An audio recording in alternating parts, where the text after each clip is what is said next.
పరిశుద్ధ గ్రంథం నుంచి లూకాసు వార్త 5వ అధ్యాయము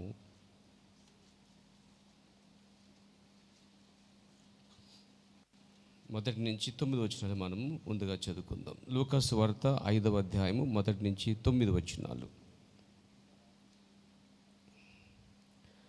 జనసమూహము దేవుని వాక్యము వినుచు ఆయన మీద పడుచుండగా ఆయన గెన్నేసరేతు శిరస్సు తీరమున నిలిచి ఆ సరస్సు తీరమునున్న 2 దోణులను చూచెను. జాలర్లు వాటిలో నుండి దిగి తమ వలలు కడుక్కొనిచుండిరి. ఆయన ఆ దోణిలో సీమోనుదైన ఒక దోణి ఎక్కి దరి నుండి కొంచెం త్రొయ్యమని అతన్ని అడిగి కూర్చుండి దోణిలో నుండి జనసమూహములకు బోధించుచుండెను. ఆయన బోధించుట చాలించిన తర్వాత, నీవు దోణిను లోతునకు నడిపించి చేపలు పట్టుటకు మీ వలలు వేయుడని సిమోనుతో చెప్పగా, సిమోను, ఏలినవాడా, రాత్రంతయు మేము ప్రయాసపడితిమి కానీ మాకేమీ దొరకలేదు. అయినను నీ మాట చెప్పున వలలు వేతుమని ఆయనతో చెప్పాను. వారు అలాగు చేసి విస్తారమైన చేపలు పట్టిరి. అందుచేత వారి వలలు పిగిలిపోవచ్చుండగా వారు వేరొక దోణిలోనున్న తమ పాలివారు వచ్చి తమకు సహాయము చేయవలని వారికి సజ్జలు చేసిరి.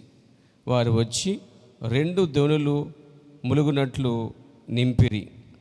సిమోను పేతురు అది చూచి యేసు మోకాలు ఎదుట సాగిలపడి, ప్రభువా, నన్ను విడిచిపోము, నేను పాపాత్ముడునని చెప్పాను. ఎలా అనగా వారు పట్టిన చేపల రాశికి అతడును అతనితో కూడా ఉన్నవారందరూ విస్మయం పొందిరి. దేవుడి వాక్యాన్ని దీవించునుగాక. సర్వశక్తి కలిగిన మా ప్రియ పరమ తండ్రి, నిన్న నేడు నిరంతరమును ఏకరీతిగున్నవాడా, అబ్రహాము దేవుడా, ఇస్సాకు దేవుడా, యాకోబు దేవుడా, ఇశ్రాయేలు మధ్యలో అద్భుతాలు చేసిన వాడా, ఆశ్చర్యకరుడా, వందనములు, స్తోత్రములు, సమస్తమైన మహిమా ఘనత ప్రభావాలు మీకు చెల్లించుకుంటున్నాం ప్రభువా. ఎందుకనగా నువ్వు మా దేవుడివై ఉన్నావు, నువ్వు మంచి దేవుడివై ఉన్నావు. మా ప్రయాణములో పనిపాట్లో తోడుగా ఉండి మా ప్రాణమును కాపాడుచు, బలహీన సమయంలో స్వస్థపరుస్తూ, ఆదరించుచు, ధైర్యపరచుచున్నవాడా, ఆశ్చర్యకరుడా, నీకు స్తోత్రములు చెల్లించుకున్నాం ప్రభువా. నిత్యముగా ఈ ఆరాధనలో తొడగొచ్చిన ప్రతి నయన వ్యక్తి కొరకు స్తోత్రాలు. చిన్నపిల్లల్ని, వృద్ధులను, యవనస్తులను ప్రభా, మధ్యతరగతి వారిని అందరినీ జ్ఞాపం చేసుకొని ప్రభువా, నిత్యముగా ఈ చిన్న సహవాసంలో, ఈ చిన్న మందలో ప్రభువా మొదటగా మీరుండమని కోరుచున్నాను దేవా. మీకే రాజస్వాగతాన్ని పలుకుతున్నాం. ఈ రంగం మీది ప్రభువా, ఈ స్థలం మీది ప్రభువా, ఈ వేదిక నీది ప్రభువా, ఈ సభ నీది ప్రభువా. నువ్వు లేనిదే ఇది కేవలం వ్యర్థం నాయన. కాబట్టి మీరు ఉండాలని కోరుకుంటున్నాము దేవా. నిత్యముగా నీ వాగ్దానం జ్ఞాపం చేసుకుంటున్నావు ప్రభువా. ఎక్కడిద్దరు ముగ్గురు నామములు కొడీకివించి ప్రార్థిస్తారో నాయన వారి మధ్యలో ఉంటానని చెప్పిన దేవుడు, నీ మాట చొప్పున అలాగనే జరుగునుగాక ప్రభువా. నిత్యముగా దీవించండి, ఆశీర్వదించండి. చదవని వాక్యం దీవించమని ప్రార్థిస్తున్నాను. ఎన్నిక లేనిబట్టి వాడిని దాసుని బలహీనుడు ప్రభువా. ఇచ్చడకు నా యొద్ద ఏమీ లేదని ఒప్పుకుంటున్నాను ప్రభువా. ఐఎమ్ ఎంప్టీ వాళ్ళని దేవా నిజంగా మీరు నింపమని ప్రార్థన చేస్తున్నాను ప్రభువా. నేను ఖాళీ పాత్రను ప్రభువా అభిషేకించమని వేడుకుంటున్నాను దేవా. ఎవరి మనసుని మీద అనుకుంటుందో వారిని పూర్ణ శాంతి గలవారుగా కాపాడుతానని వాగ్దానం చేస్తావు ప్రభువా. నీ మీద ఆనుకొనిచుండగా దేవా శాంతితో నింపండి, సమాధానంతో నింపండి, దేవుని వాక్యంతో నింపండి. నా ప్రభువ ఈ పెదవులు అపవిత్రమైన పెదవులు దేవా నీ అగ్నితో కాల్చిన ఆయన పరిశుద్ధపరచునని ప్రార్థన చేస్తున్నాను. పూర్తిగా నా ఆలోచన, తలంపుల ఆలోచనని మీరు వశపరచుకోండి దేవా. అన్నీ పడగొట్టండి దేవా. నీ చిత్తానుసారంగా జరిగించి మహిమ తెచ్చుకున్నామని ఈ ఆరాధన మీకే సమర్పించుకుని చదవని వాక్యం దీవించమని యేసుక్రీస్తునామములో ప్రార్థిస్తున్నాము. ఆమేన్. దయచేసి కూర్చోండి.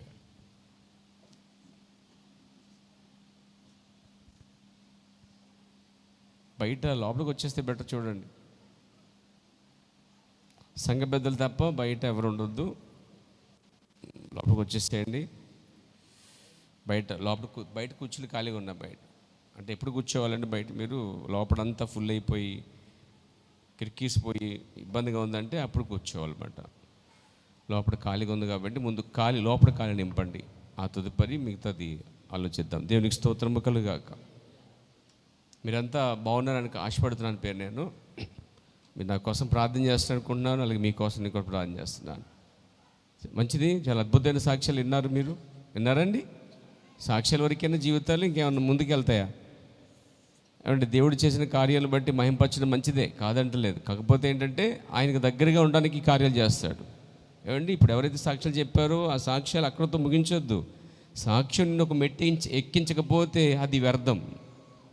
ఒక సాక్ష్యం నీ జీవితంలో జరిగిందంటే, నీ జీవితంలో దేవుడు ఏదైనా కార్యం చేస్తాడంటే దానికి కారణం ఏంటంటే నువ్వు దేవునికి దగ్గర అవ్వడానికే తప్ప ఈ కార్యాలు చెప్పుకోవడానికి ఏదో దేవుని స్తోత్రం చెప్పి వెళ్ళిపోవడం కాదండి. దేవుడు తన కార్యాలు ఎట్లా చేస్తాడంటే దగ్గరగా ఉండడానికే ఈ కార్యాలు చేస్తాడండి. చేపన పడడానికి ఏం కావాలి? ఎర కావాలి. ఉత్తికి ఏలం వేస్తే పడదుగా. సో దేవుడు కూడా ఏం చేస్తాడు, ఒక మనిషిని వరుసపరచుకోవడానికైనా, నడిపించడానికైనా, దగ్గరగా ఉండడానికైనా ఇలాంటి కార్యాలు అప్పుడప్పుడు స్ట్రోక్ అంటాం చూడండి. అప్పుడప్పుడు కొన్ని స్పీడ్ బ్రేకర్లు, కొన్ని ఇంకేం చెప్పాలి, అప్పుడప్పుడు టెంపకాయలు అంటారు చూడండి. అలాగా దేవుడు కొన్నిసార్లు చేస్తాడన్నమాట కార్యాలు. ఊరికే చేయడండి ఆయన. ఏదో నువ్వు వచ్చి సాక్షి చెప్పి వెళ్ళిపోవడం కాదు. నిన్నటి మీద ఈరోజు దగ్గరగా ఆయన కొరకు జీవించడానికి, ఈ రోజు కన్నా రేపు ఇంకా దగ్గరగా ఉండడానికి ప్రయత్నం చేయాలి. నువ్వు ఇంకా దూరం వెళ్ళిపోతున్నావంటే దెబ్బలు ఎక్కువ పడతాయని అర్థమండి. ఏమండి, దేవునికి దూరం వెళ్ళే కొలిది దెబ్బలు ఎక్కువ పడతాయండి. మళ్ళీ జ్ఞాపం చేసుకోండి, మీ డైరీలు రాసుకోండి. బాగా అనుభవాలు చెప్తున్నారు మీ కార్యాలు. దేవునికి దూరం అయ్యే కొలిదే దెబ్బలు గట్టిగా వెళ్తాయన్నమాట. అయితే దగ్గర అవ్వడానికి దేవుడు మొట్టిగా ఇస్తాడనమాట. అంటే చిన్నపిల్లప్పుడు మొట్టిగా కొట్టేవారు అంటాడు.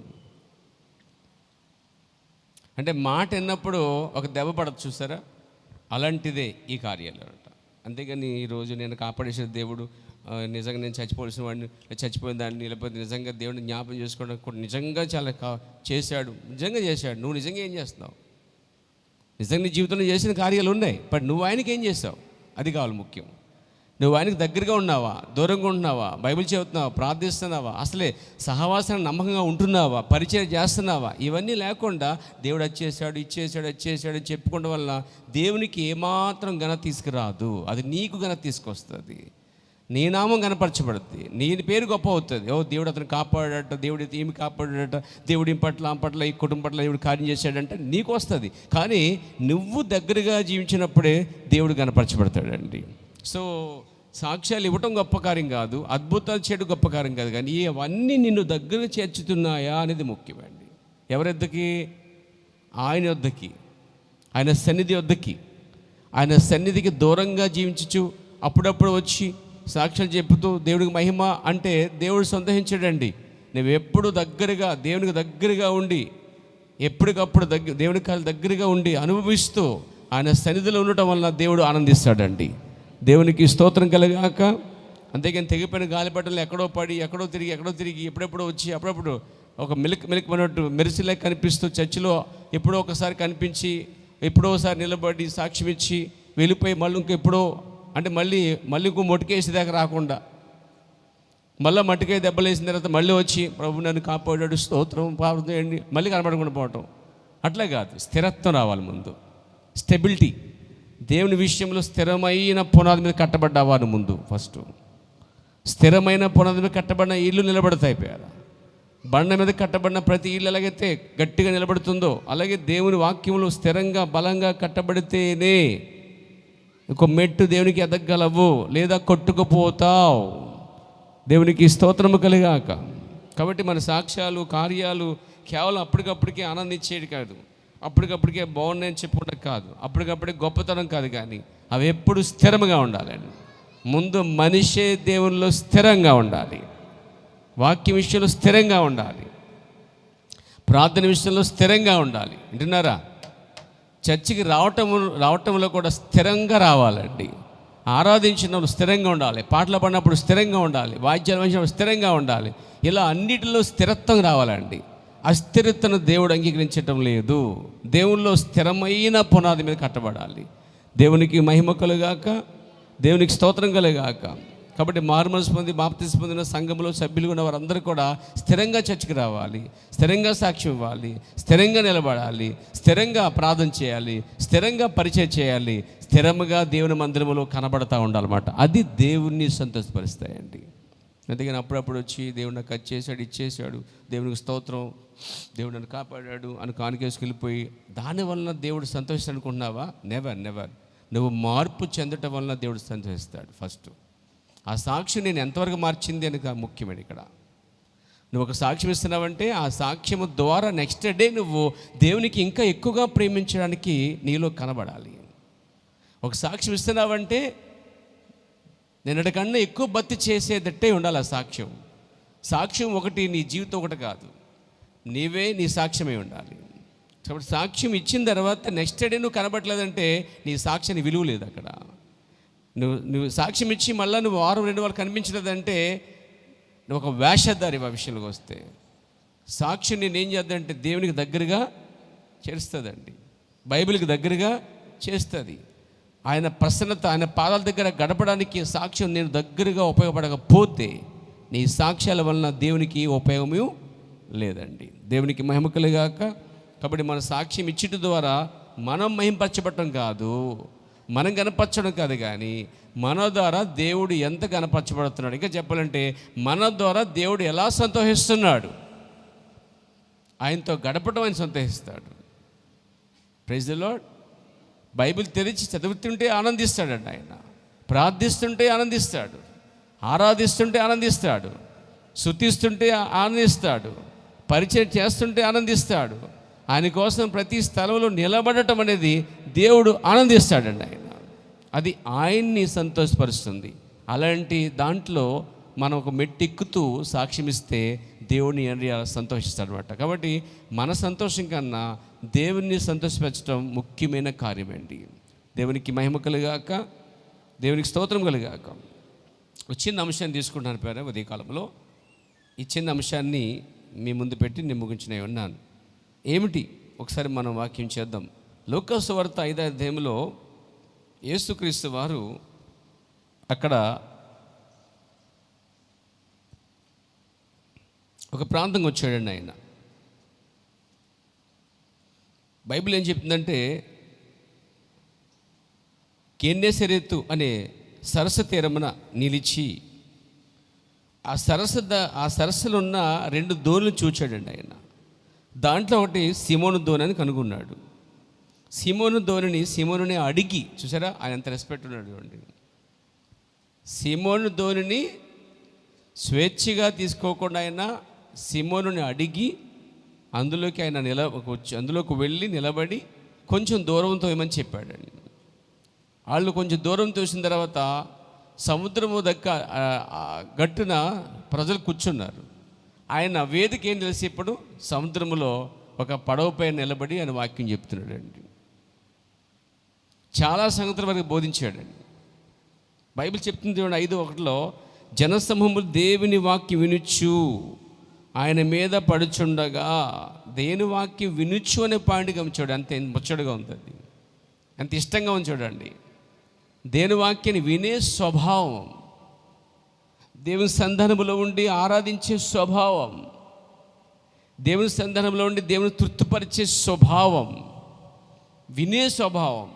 యెషయా అంటాడు, ఉదయమున నీ మాట వినబుద్ధి కలిగించున్నది అన్నాడండి. దేవుని మాట మనకి వినబుద్ధి కలిగించాలట. చాలామంది దేవుని వాక్యాన్ని నిర్లక్ష్యంగా వింటూ ఉంటారు. ఏదో ప్రసంగం ఆయన చేసుకుంటున్నాడు ఆదివారము, ఏదో మనం వచ్చాంలో చర్చిలో అన్నట్టు ఉంటుంది కొన్ని సంఘాల పరిస్థితి. పాస్టర్ది ఆ బోధకి అక్కడ జనాలకి ఎటువంటి సంబంధమే సింక్ అవరు జనాలు. అసలే ఆయనది గోల అయింది, వీళ్ళు గోల వీళ్ళదన్నమాట. అక్కడ ప్రజలు వాక్యం వినుచున్నారు. ఇక్కడ చూడండి, జనసమూహము దేవుని వాక్యం వినుచు, ఆ పదం చూడండి ఎంత మంచిగా ఉందో. సో నా అంశం చెప్తున్నాను ఇక్కడ, ప్రభువా నీ మాట చెప్పునా అని అంశం అండి ఇది. దేవునికి స్తోత్రం కలిగాక. ప్రభువా నీ మాట చెప్పున, ఎట్ ద వర్డ్ లార్డ్. ప్రభువా నీ మాట చెప్పున అంటే నువ్వు నీ మాటకి వాల్యూ ఇస్తున్నాడు అక్కడ పేతురు. యేసుక్రీస్తు చెప్తున్న ప్రతి మాటకి వారు వాల్యూ ఇస్తున్నారు, విలువిస్తున్నారు. ఆరాధనలో వాక్యం చెప్పినప్పుడు ఆ వాక్యాన్ని శ్రద్ధగా వినట్లేదు అంటే, పదే సార్లు లేస్తూ పోతున్నావంటే నువ్వు ఆయన మాట వినట్లేదు అని అర్థం అనమాట. ప్రసంగంలో కూర్చున్న తర్వాత యేసుక్రీస్తు వారు ఒలివ కొండ మీదకి వెళ్ళి ఆయన నేరుగా నిలబడి వాక్యం మొదలుపెట్టాడు. ప్రసంగం చేశాడు. ఆయన నిలబడి ఒలివ కొండ మీద వాక్యం బోధిస్తుంటే ఆ కొండ దిగువన జనులందరూ కూర్చుని వాక్యం విన్నారు. ఆయన ప్రసంగము 3 రోజులు కంటిన్యూ చేశాడట. ఎన్ని రోజులండి? 3 days. ఈ 3 రోజుల ప్రసంగ మాటలకి వారు ఆశ్చర్యపోయారండి. ఆయన మాట వింటుండగానే వాళ్ళు ఆకలి మర్చిపోయారు. ఆయన మాట వింటుండగానే నిద్ర మర్చిపోయారు. కొండ మీద 3 రోజులు ప్రసంగం అనే ప్రసంగానికి జనులు ఇంటికి కూడా పోలేదండి. అంటే రేపు ప్రభు దగ్గరికి వెళ్ళిపోయిన తర్వాత హలో చచ్చిపోయిన తర్వాత కాదు నేను చెప్పేది, ప్రభు యొద్దకు వెళ్ళిపోయిన తర్వాత, అంటే సంఘము దేవుని యొద్దకు పోయిన తర్వాత, ఆయన వధువు లేక ఆయన భార్య ఆయన వద్దకు చేరిన తర్వాత ఇక తిరిగి రాదు. Praise the Lord. ఇక తిరిగి రాదు. ఆయనతోనే సదాకాలం ఉండబోతుందండి. అలాంటిది సహవాసం. ఇక్కడ కూర్చోలేకపోతున్నావు, వినలేకపోతున్నావు, బోరు కొట్టేస్తుంది, కష్టంగా ఉంది, అబ్బో అంటున్నావు అంటే నువ్వు ఆయనకి పనికిరావు. ఆయన మాటలు వినడానికి ఇష్టం లేదు నీకు. ఆయన మాట వినేవాడిని వెతుక్కుంటాడండి ఆయన. Praise the Lord. ఆయన మాట వినేవాడిని వెతుక్కుంటాడండి. ఆయన మాటను ఉన్నదొట్టుగా చేసేవాడిని వెతుక్కుంటున్నాడు దేవుడు తప్ప, ఆయన మాటను పక్కన పెట్టి నిర్లక్ష్యం పెట్టేటువంటి వారిని దేవుడు వెతుక్కుంటలేదండి. అందుకే ద్వితీయోపదేశ కాండంలో 28వ అధ్యాయంలో అక్కడ మోషే మాట చెప్తాడు, యెహోవా మాట శ్రద్ధగా వినిన యెడల ఇదిగో ఈ ఆశీర్వాదాలన్నీ వస్తాయి. ఎలాంటి ఆశీర్వాదాలు వస్తాయి? కేవలము శ్రద్ధగా. ఎవరి మాట? సోది. ఎవరి మాట? అరికథ బుర్కథ. ఎవరి మాట? పనికిమాలి మాటలు, బయట కుళ్ళి జోకులు, బయట సినిమా కార్యాలు, చెత్త కార్యాలు, పనికిమాని ఊసులు, కబుర్లు, అంటే గుసగుసలు. వీటి వలన ఏ ఆశీర్వాదం రాదండి. నీ ఎనర్జీ, చెప్పేవాడి ఎనర్జీ దండగా, వినేవాడి సమయం దండగా. కానీ లోకమంతా అటే ఉందండి. ఎంతసేపు వాళ్ళు ఏం చెప్పుకున్నారు, వీళ్ళు ఏం చెప్పుకున్నారు. ఈ చెవికి ఖాళీ లేదండి అసలే. కొంతమంది నోరుకి ఖాళీ ఉండదు. ఈ నోరు లబలబలబలబలబల వాగుతూనే ఉంటుంది. వాడికి దానికి అంత ఎనర్జీ వస్తుంది, నాకు అర్థం అవ్వట్లేదు. అంత ఘోరం అన్నమాట. అస్తమాత కప్పలే back back back back back back back back అంటూనే ఉంటారండి. ఒక్కర పావు గంట కూడా మౌనంగా ఉండలేని మనుషులు నేను చూడలేదు.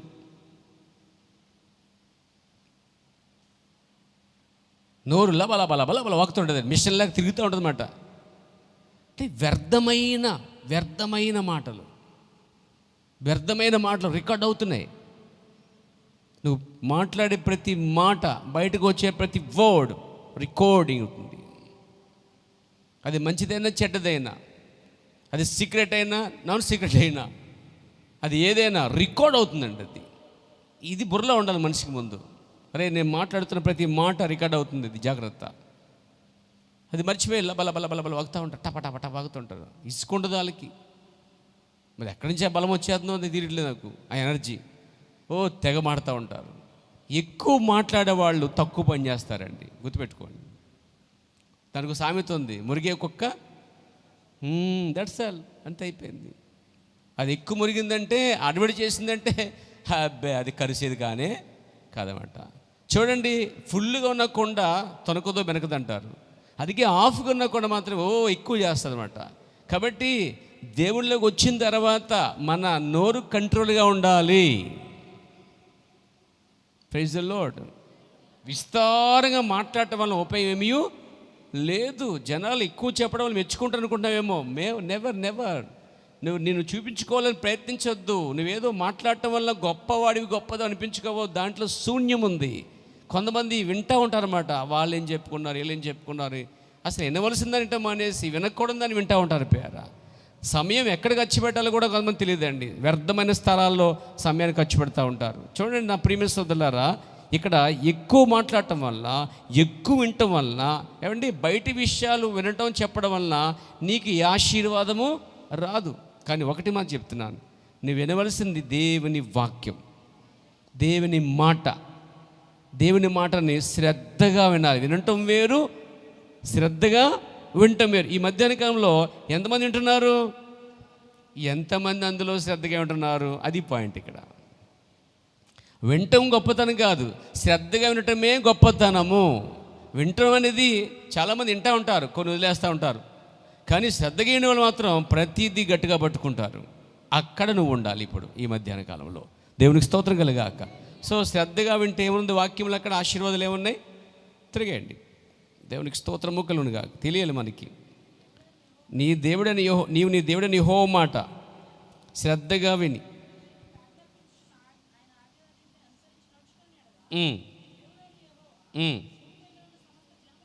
చూడండి ఇక్కడ ఏమంటే, భూమి మీద ఉన్న సమస్త జనుల కంటే నిన్ను హెచ్చించును. ఏ విషయంలో హెచ్చిస్తాడట? అగనండి అమ్మ, ఏ విషయంలో హెచ్చిస్తాడు దేవుడు?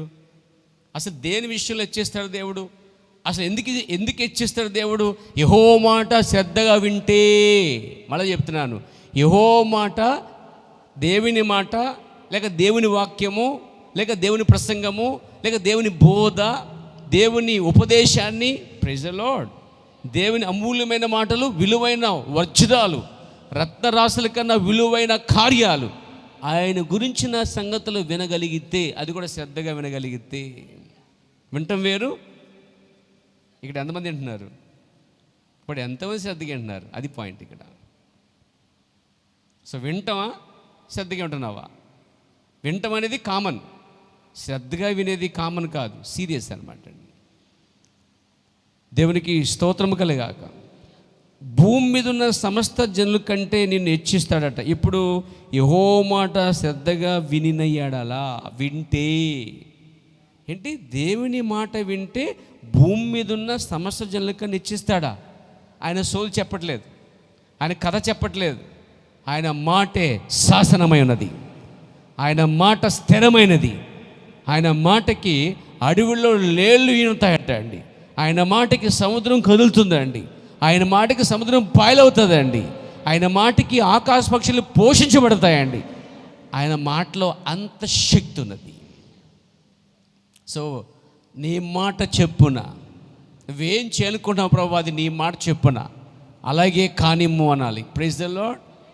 ఆయన మాటకి వాల్యూ ఇవ్వాలి. ఇక్కడ మీరు ఈ మధ్యాహ్న కాలం కూర్చొని మీరు అందరూ ఒక మనిషి కన్నా, తల్లిదండ్రుల కన్నా ఎక్కువ వాల్యూ, ఎక్కువ మాట, ఎక్కువ లోబడటం, ఎక్కువ వినటం దేనికంటే? దేవుని వాక్యానికి. దేవునికి స్తోత్రం కలుగాక. సో భూమి మీద సమస్త జనుల కంటే నువ్వు ఎంతమంది హెచ్చించమనుకుంటారు ఇక్కడ మీరు? మీకు అసలు ఇష్టం లేదా?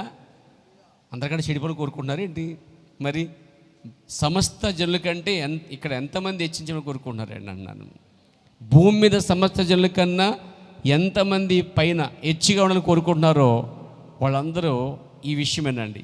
యెహోవా మాట శ్రద్ధగా వింటూ వస్తుందట. దీనికి ఏమైనా ఖర్చు పెట్టాలా అండి? కొద్ది సమయాన్ని కేటాయించి ఒక పావుగంట, అరగంట, గంట కూర్చుంటే చాలు. కూర్చుంటే సరిపోదు, కూర్చుని నిద్రపోతే సరిపోదు. మళ్ళా కూర్చుండడం గొప్ప కార్యం కాదు, కూర్చున్న తర్వాత జాగ్రత్తగా వినటం గొప్ప కార్యం. వినటం గొప్ప కార్యం కాదు, శ్రద్ధగా వినటము గొప్ప కార్యము. ఇప్పుడు శ్రద్ధగా వింటున్నావా? కేవలం కూర్చున్నావా? కేవలం కూర్చుని అశ్రద్ధగా ఉన్నావా? లేక కూర్చుని లేకపోతే ఎక్కడెక్కడో తిరిగి వస్తున్నావా? నీ ఆలోచనలన్నీ వేరుగా ఉన్నాయా? మైండ్, ఆ బాడీ ప్రజెంట్, మైండ్ ఆబ్సెంట్లో ఉందా అనేది నీకు నీవిగే మధ్యాహ్నంలో తెలుసుకుంటూ మెలకుగా ఉండాలి. మెలకుగా ఉండాలి. దేవుని వాక్య విషయంలో మెలకుగా ఉండాలి. సో ఏ విషయంలో అంటే, నీ దేవుడైన యెహోవా మాట వినిన ఎడల ఈ దీవులన్నీ నీ మీదకి వచ్చును. మాట వింటే దీవులు వస్తాయంటండి. అంటే శ్రద్ధగా వింటే సుమా. అందుకే మోషే అంటాడు అక్కడ, యెహోవా మాట వింటే అని చెప్పలేదు, యెహోవా మాట శ్రద్ధగా వింటే అని చెప్పాడు. యెహోవా మాట వినటం వేరు, యెహోవా మాట శ్రద్ధగా పాటించడం వేరండి. కొన్ని మాటలు కొందరు మాటలు మనం శ్రద్ధగా వింటాం, కొందరు మాటలు ఇష్టం లేకపోతే అశ్రద్ధగా వింటాం. అసలు శ్రద్ధగా వినే పరిస్థితి ఎప్పుడు వస్తుందంటే, ఆ వ్యక్తి మీద ఉన్న ప్రేమ, నమ్మకము, భయము, గౌరవము, రెస్పెక్ట్ ఉంటేనే ఒక వ్యక్తి మాట్లాడినప్పుడు శ్రద్ధగా వింటారండి. గౌరవం లేదు, మర్యాద లేదు, అసలు భయమే లేదు అంటే వాళ్ళు మాటని చెవి పెడతారన్నమాట, పెడచెవి పెడతారండి. వాగుతూ ఉన్నా లెక్క చేయరమాట వాళ్ళు. సో అలా ఈ మధ్యాహ్న కాలంలో అలాంటి పరిస్థితుల నుంచి ఉంటే దయచేసి పిల్లలు పెద్దలైన ఎవరు బయటకు వచ్చేసి చనిపోయారా. శ్రద్ధగా ఉండాలంటే ముందు ఆ వ్యక్తి మీద గౌరవం ఉండాలి. యెహోవా మాట శ్రద్ధగా ఉండాలంటే యెహోవా అంటే ఇష్టం ఉండాలి, యెహోవా అంటే గౌరవం ఉండాలి, దేవుడంటే భయం ఉండాలి, దేవుడంటే ప్రేమ ఉండాలి, రెస్పెక్ట్ ఉండాలి. అప్పుడే దేవుడనే యెహోవా మాట శ్రద్ధగా వినగలవు. ఒక తండ్రి అయినా, ఒక భర్త అయినా, ఒక స్నేహితుడైనా, ఒక సహోదరుడైనా, ఒక యజమాని అయినా నీతో మాట్లాడుతున్నప్పుడు అతని పట్ల గౌరవం మర్యాద ఉంటేనే నువ్వు శ్రద్ధగా వినగలవు. అతని పట్ల ప్రేమ గౌరవం మర్యాద లేదంటే అసలు నువ్వు వినలేవు. ఇది వాస్తవమే కాదా? ఇది వాస్తవమే కాదండి. అలాగని మధ్యాహ్న కాలంలో దేవుని మీద పూర్తి ప్రేమ కలిగి ఉండండి, భయం కలిగి ఉండండి, గౌరవం కలిగి ఉండండి. అప్పుడు ఆయన మాటలు వినటంలో శ్రద్ధ అనేది ఆటోమేటిక్గా నీకు వస్తుంది. ఈ శ్రద్ధగా వింటే వచ్చే ఆశీర్వాదాలు చూడండి. దేవునికి స్తోత్రం కలగాక. ఈ దీవులన్నీ నీ మీదకు వచ్చును, లేక నీకు ప్రాప్తించును అన్నాడండి. నీవు పట్టణములో దీవించబడదు. ఫస్ట్ పాయింట్ అండి. ఆయన మాట శ్రద్ధగా వింటే నువ్వు ఉన్న పట్టణం కావచ్చు, గ్రామం కావచ్చు, లేకపోతే నువ్వున్న పరిధి కావచ్చు, వారందరికంటే దేవుడట నిన్ను ఎక్కువగా దీవిస్తాడట, దీవించబడతావట. నీవు పట్టణములో దీవించబడదు. ఉదాహరణకి సారేపత అనే ఊరిలో ఏమండి ఒక ప్రవర్తన వచ్చిన దేవుడి మాట శ్రద్ధగా వినుట ద్వారా, ప్రైజ్ ది లార్డ్, ఆ పట్టణంలో అందరికీ కరువు ఉంది, ఆమెకు మాత్రమే ఆశీర్వాదం ఉన్నది అండి. దేవుని మాట శ్రద్ధగా విన్నట్లయితే నీ చుట్టూ ఉన్న కరువు ఉంటుంది, నీ చుట్టూ ఇబ్బందులు ఉంటాయి, కానీ దేవుడు నీకు మాత్రం విశాలత కలుగజేస్తూ ఉంటాడండి. ఇశ్రాయేలు అందరూ ఐగుప్తులో ఉన్నప్పుడు బయటకు రాగానే, ప్రైజ్ ది లార్డ్, దేవుడు వారిని ప్రత్యేక స్థలంలో ఉంచాడట. దేవునికి స్తోత్రం కలుగాక. దేవుడు వారిపైన వెలుగుంచాడట, వెలుగు. మిగతా వారు అందరి మీద చీకటి ఉంచాడట అండి. ఏంటి ఆశీర్వాదం అంటే ఎలా ఉంటుంది? పట్టణంలో, నెక్స్ట్ పొలములో దీవించబడదు, రెండో దీవెన. పట్టణములో మొదటి దీవెన, రెండోది పొలం ఉంటే పొలములో దీవించబడదు. Praise the lord. ఓ పావెకరము, అరెకరము, లేకపోతే ఓ చిన్న ప్లేస్ ఉంటే అక్కడ మొక్కలు వేసామనుకో, పురుగులు పట్టకుండా దేవుడు వాటిని కాపాడుతాడు. మందు వేయకుండా అవి వ్యర్థాలు పడుతూ ఉంటాయి. ఎందుకంటే నువ్వు దేవుని పట్ల శ్రద్ధగా ఉన్నప్పుడు పట్టణంలో దీవించబడతావు, పొలములో దీవించబడతావు. తర్వాత నాలుగోది నీ గర్భఫలములు దీవించబడతావట. వావ్, ఎంత ఏమంటే దేవుని మాట భూమి ఆకాశాలు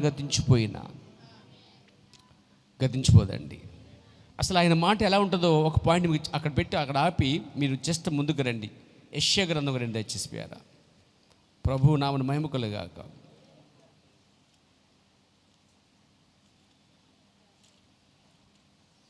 ఆయన మాట కోసం చాలా స్పష్టంగా చెప్పాడు యెషయా గ్రంథంలో.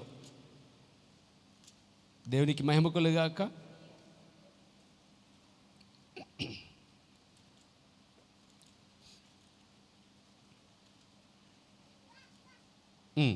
55వ అధ్యాయము ఎలా చెప్తాడు చూడండి. అన్నమాట 10 నుంచి చదవండి, గమనించండి. 10 నుండి. వర్షమును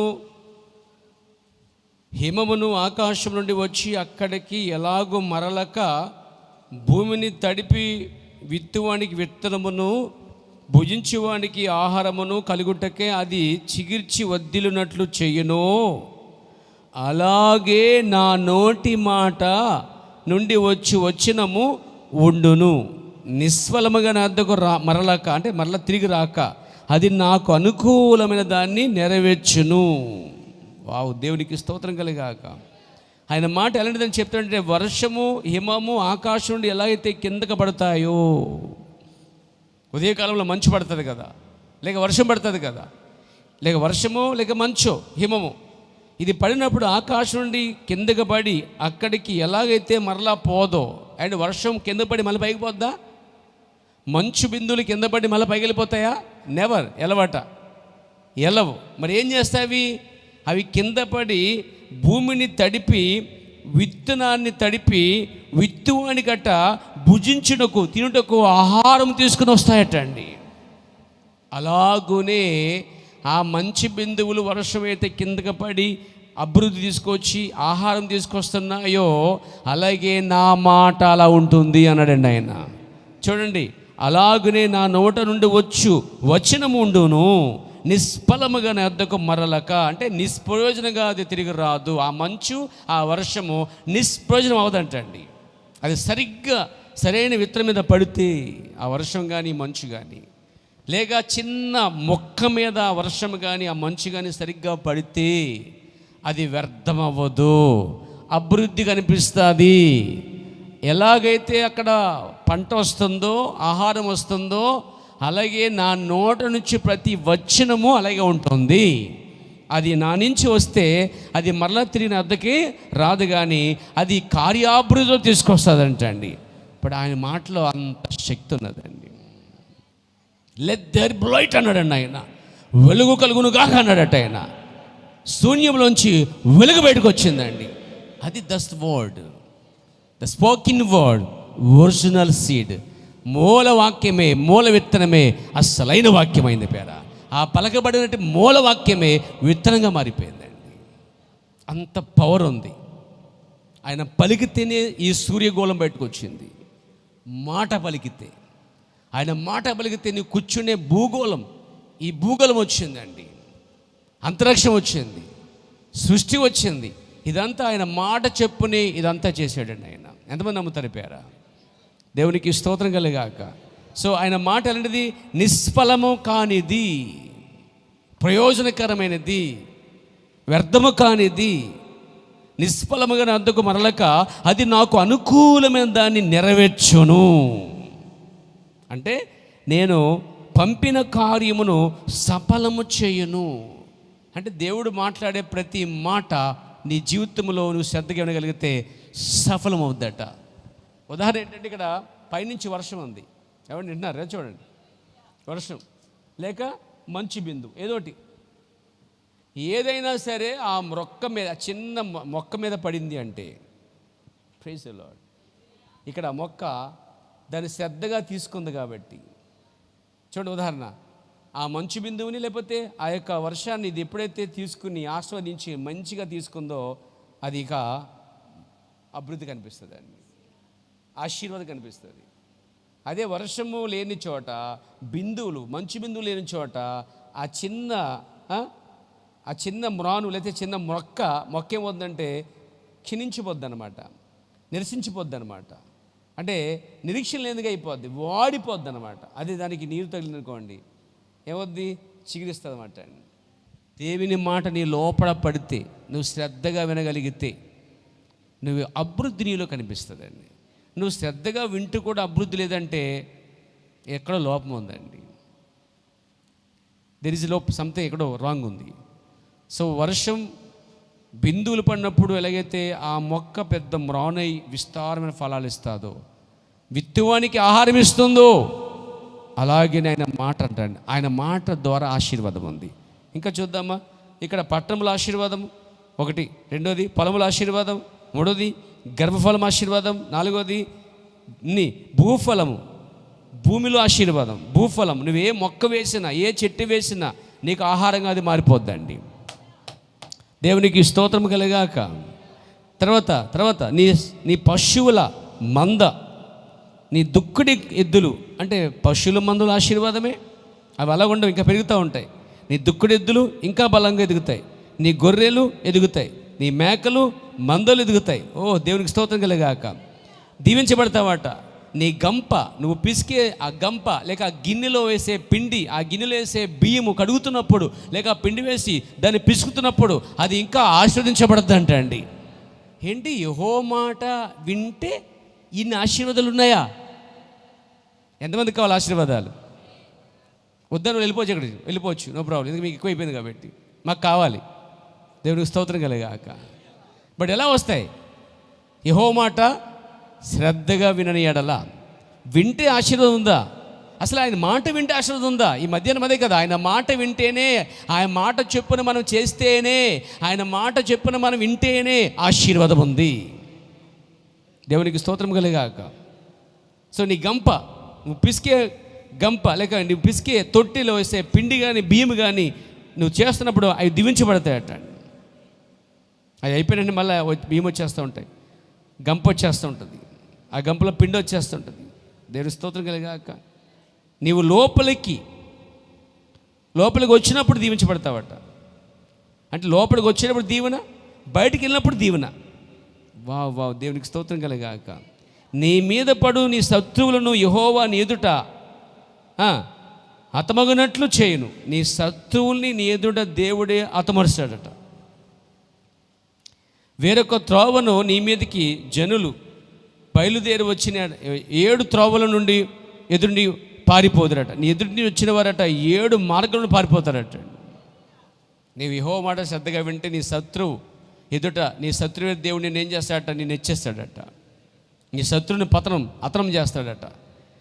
నీదే ఒక త్రోవలో వచ్చినటువంటి వారట 7 త్రోవల నుంచి పారిపోతారట. నీ కోట్లలో నీవు చేయు ప్రైజ్ ది లార్డ్ ప్రయత్నములన్నీ నీకు నీ దేవుని కలిగినట్లుగా యెహోవా ఆజ్ఞాపించును. నీ దేవుడిని యెహోవా నీకు ఇచ్చిన దేశము ఆయన నిన్ను ఆస్వాదించును. నీవు నీ దేవుడిని యెహోవా ఆజ్ఞను అనుసరించి ఆయన మార్గంలో నడిచిన ఎడల యెహోవా నీకు ప్రమాణం చేయనట్లు ఆయన తనకు ప్రతిష్ఠితం జన్మగా నిన్ను స్థాపించును. ఇవన్నీ ఆశీర్వాదాలు. నీవు చేయి కార్యమంతటిని ఆస్వాదించేటకు ఆకాశము తన మంచి ధననిధిని తెరుచును. ఇంకంటాడైనా నేడు నీకు ఆజ్ఞాపిస్తున్న మాట అంటే నీవు అనేకులకు అప్పిచ్చదు కానీ అప్పు చేయవనడండి. మనమంటే అప్పిచ్చే స్థాయికి రావాలంటే ప్రస్తుతం అప్పు తీసుకునే స్థాయి మంది. ఏమండి మన స్థాయి ఏంటండి? ఎవరు అప్పిస్తారా బాబు అప్పు బాబు అనే స్థితిలో నుంచి దేవుడు మార్చేస్తాడట. ఎంతమంది ఇష్టపడుతున్నారు? నాకు ఆశీర్వాదం కావాలి, నేను ఇచ్చే స్థాయిగా కోరుకుంటున్నాను. ఎంతమంది కోరుకున్నారు ఇచ్చే స్థాయికి రావాలని? పుచ్చుకునే స్థాయిలో ఉండిపోతారా? ఇచ్చే స్థాయిలోకి వస్తారా? ఏమండి ప్రతి నెల అద్దె కట్టాలి, ప్రతి నెల ఇంట్లో బియ్యం బత్తా ఉంచుకోవాలి, ప్రతి నెల ఈఎంఐలు కట్టాలి, ఇలా ఎవరు ఇస్తారా ఏం చేస్తారా అని ఎదురు చూడటం కన్నా అవన్నిటి నుంచి బయటకు వచ్చి దేవుని చేత దీవించబడి ఆర్థికంగా ఆత్మీయంగా ఆరోగ్యంగా ఉండడానికి ఇష్టపడుతున్నప్పుడు దేవుడు తన కార్యం చేయడానికి వెనకాడడు. బట్ నీకు భయం ఉండాలి, నీకు శ్రద్ధ ఉండాలి, నీకు ఇంట్రెస్ట్ ఉండాలి ఆ విషయంలో. ఆయన మాట శ్రద్ధగా ఉంటే అనేకులకు అప్పిచ్చేస్తావంట. దేవునికి స్తోత్రం కలుగాక. అంటే ఏ స్థితిలో నుంచి ఏ స్థితికి తీసుకొస్తాడు ఆయన. చాలామంది అంటారు రక్షణ పొందేశాం కాబట్టి ఇంకా పర్లకు సరిపోతే ఏం అక్కర్లేదు అనుకుంటాం. మరి అప్పు తీసుకుంటున్నావు, ఏమైనా డబ్బులు ఇవ్వమంటే పారిపోతున్నావు. ఎక్కడ 20 రూపాయలు అడుగుతారా, ఎక్కడ 20 రూపాయలు అడుగుతారా, ఎక్కడ 10 రూపాయలు అడుగుతారా, ఎక్కడ 10 పెడతారా, ఎక్కడ 5 అడుగుతారని పారిపోతూ ఉన్నాం.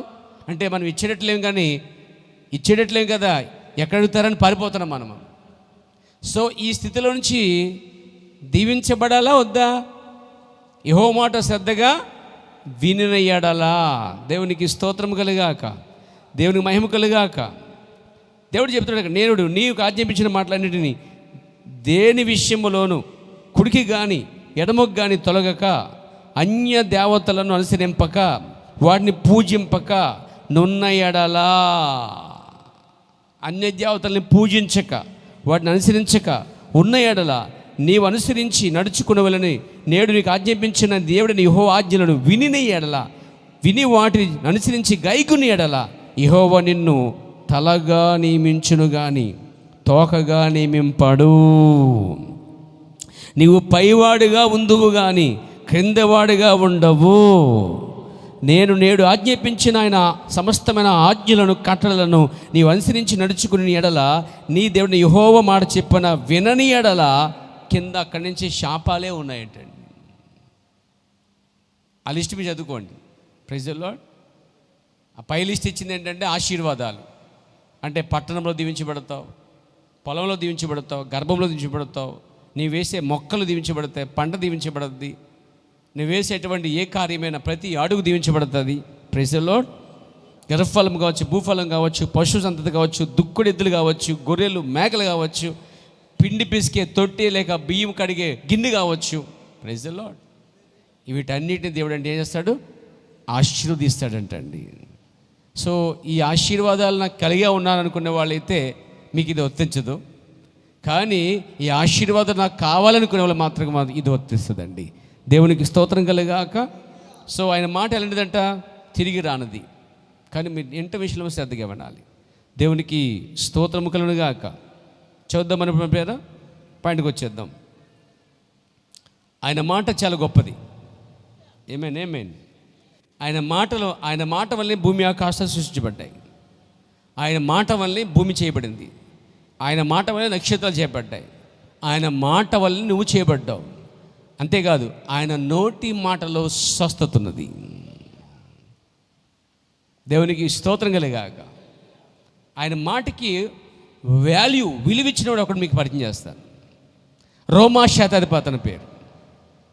అంటే 100 మందికి అధిపతి, సైన్యాధిపతి, 100 మందికి లీడర్ అనమాట. అతని కింద 100 మంది ఉన్నారు సైనికులు. ఆ 100 మంది సైనికులకి మహా సైన్యాధిపతి అండి అతడు. శతాధిపతి అన్నాడు బైబిల్లో. శత అనగా 100, శత 100 మందికి అధిపతి.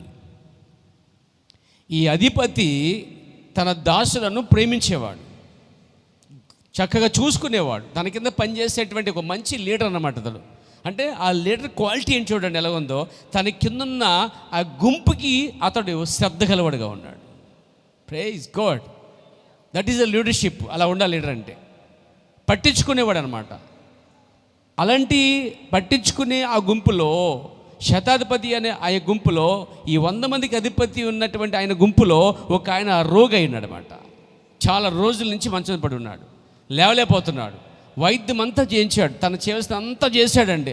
అతను విడిచిపెట్టేవాడు కాదు, అన్నీ చూసుకున్నాడు, చేసి పెట్టిన తర్వాత అనుకున్నాడట ఇక ఇతను చాలా కష్టం ఉన్న పరిస్థితి. అనగానే ఒక కబురు వచ్చింది, యేసు అనే ఒక వ్యక్తి బాగు చేస్తాడు అని. అక్కడక్కడ స్వస్థత కార్యాల గురించి సాక్ష్యాలు విని సందర్భం వచ్చినప్పుడు ఆ శతాధిపతి ఎవరు తెలుసా? అన్యుడు. అతడు యూదుడు కాదు, అతడు విగ్రహార్థకుడు లేక దేవుడు లేని ఒక మనుషుడు. అతడు రోమా శనాధిపతి లేక రోనా శతాధిపతి అనమాట. కాబట్టి అతడు ఆ మాట విని యూదుల్లో ఒక ఆయన ఉన్నాడు, యూదుల మధ్య అద్భుతాలు చేస్తున్నాడు, స్వస్థత చేస్తున్నాడు. స్వస్థత అద్భుతాలు కాదు కానీ ఆయన నోటి మాటలో స్వస్థత ఉన్నది. ఆయన వస్త్రపు చెంగు ముట్టగానే ఒక ఆమె బాగుపడింది. ఎలాంటి సాక్ష్యాలు విన్నాడు చూడండి ఆయన. సాక్ష్యాలు అంటే కండ్లు విరిగిపోవాలి. ఒక చర్చిలో ఒక సాక్షి చెబితే ఇంకొక కండ్లు పెరుగు, అంటే విశ్వాస కళ్ళు పెరిగిపోవాలి. ఈ కళ్ళు కాదు చెప్పేది. ఏమండి, విశ్వాస వీరులుగా మారిపోవాలి. సాక్ష్యాలు వింటే నా జీవితంలో కూడా దేవుడు అదే చేస్తాడు అనే పట్టుదల చేయాలండి. ఆయన కాబట్టి బాగుంటాడు కాబట్టి చేశాడు కాబట్టి నేను ఎట్లా ఉంటాను, నాకు సరిగా ఉండను కాబట్టి నాకు రాదు అని ఆడకూడదు. రోషంతో ఆడవాలి, రోషంతో రావాలి. దేవుడు ఆయన పట్ల ఆమె పట్ల చేస్తే నా పట్ల ఎందుకు చేయడు అనే రోషంగా, నేను కూడా కుమార్తెనే, నేను కుమారునే అనే రోషంగా ముందుకు రావాలి.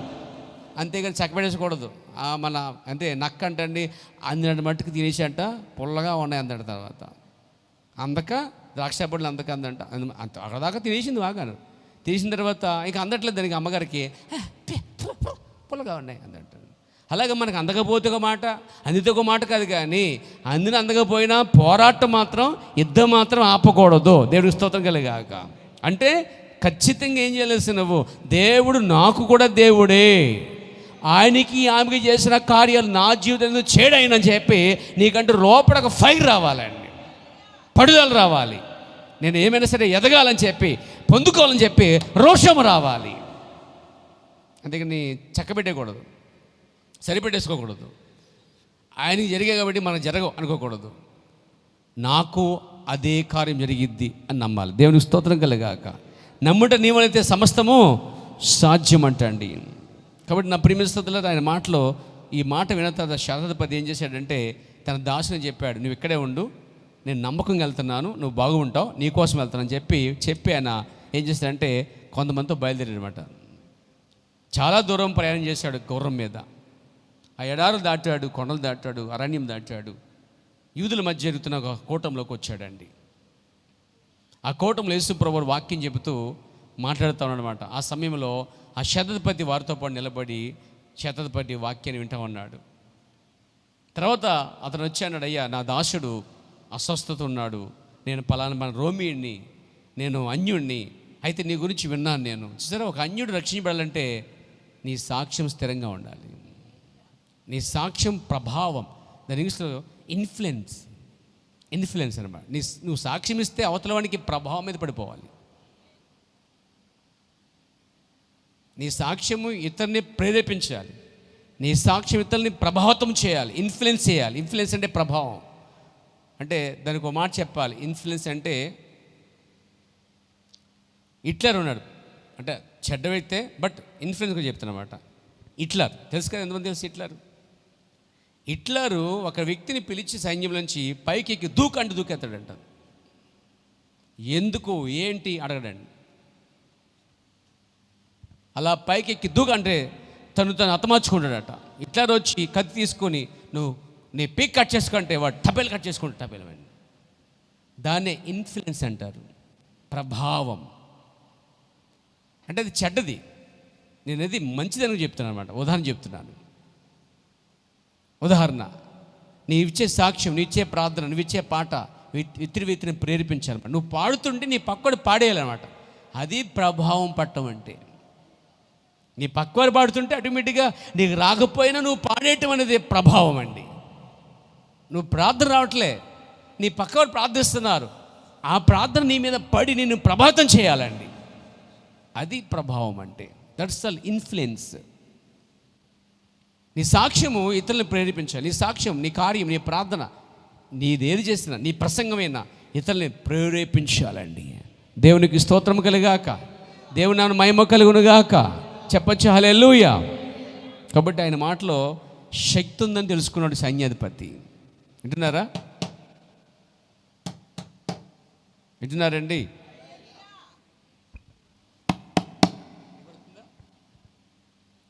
దేవునికి స్తోత్రం కలుగాక.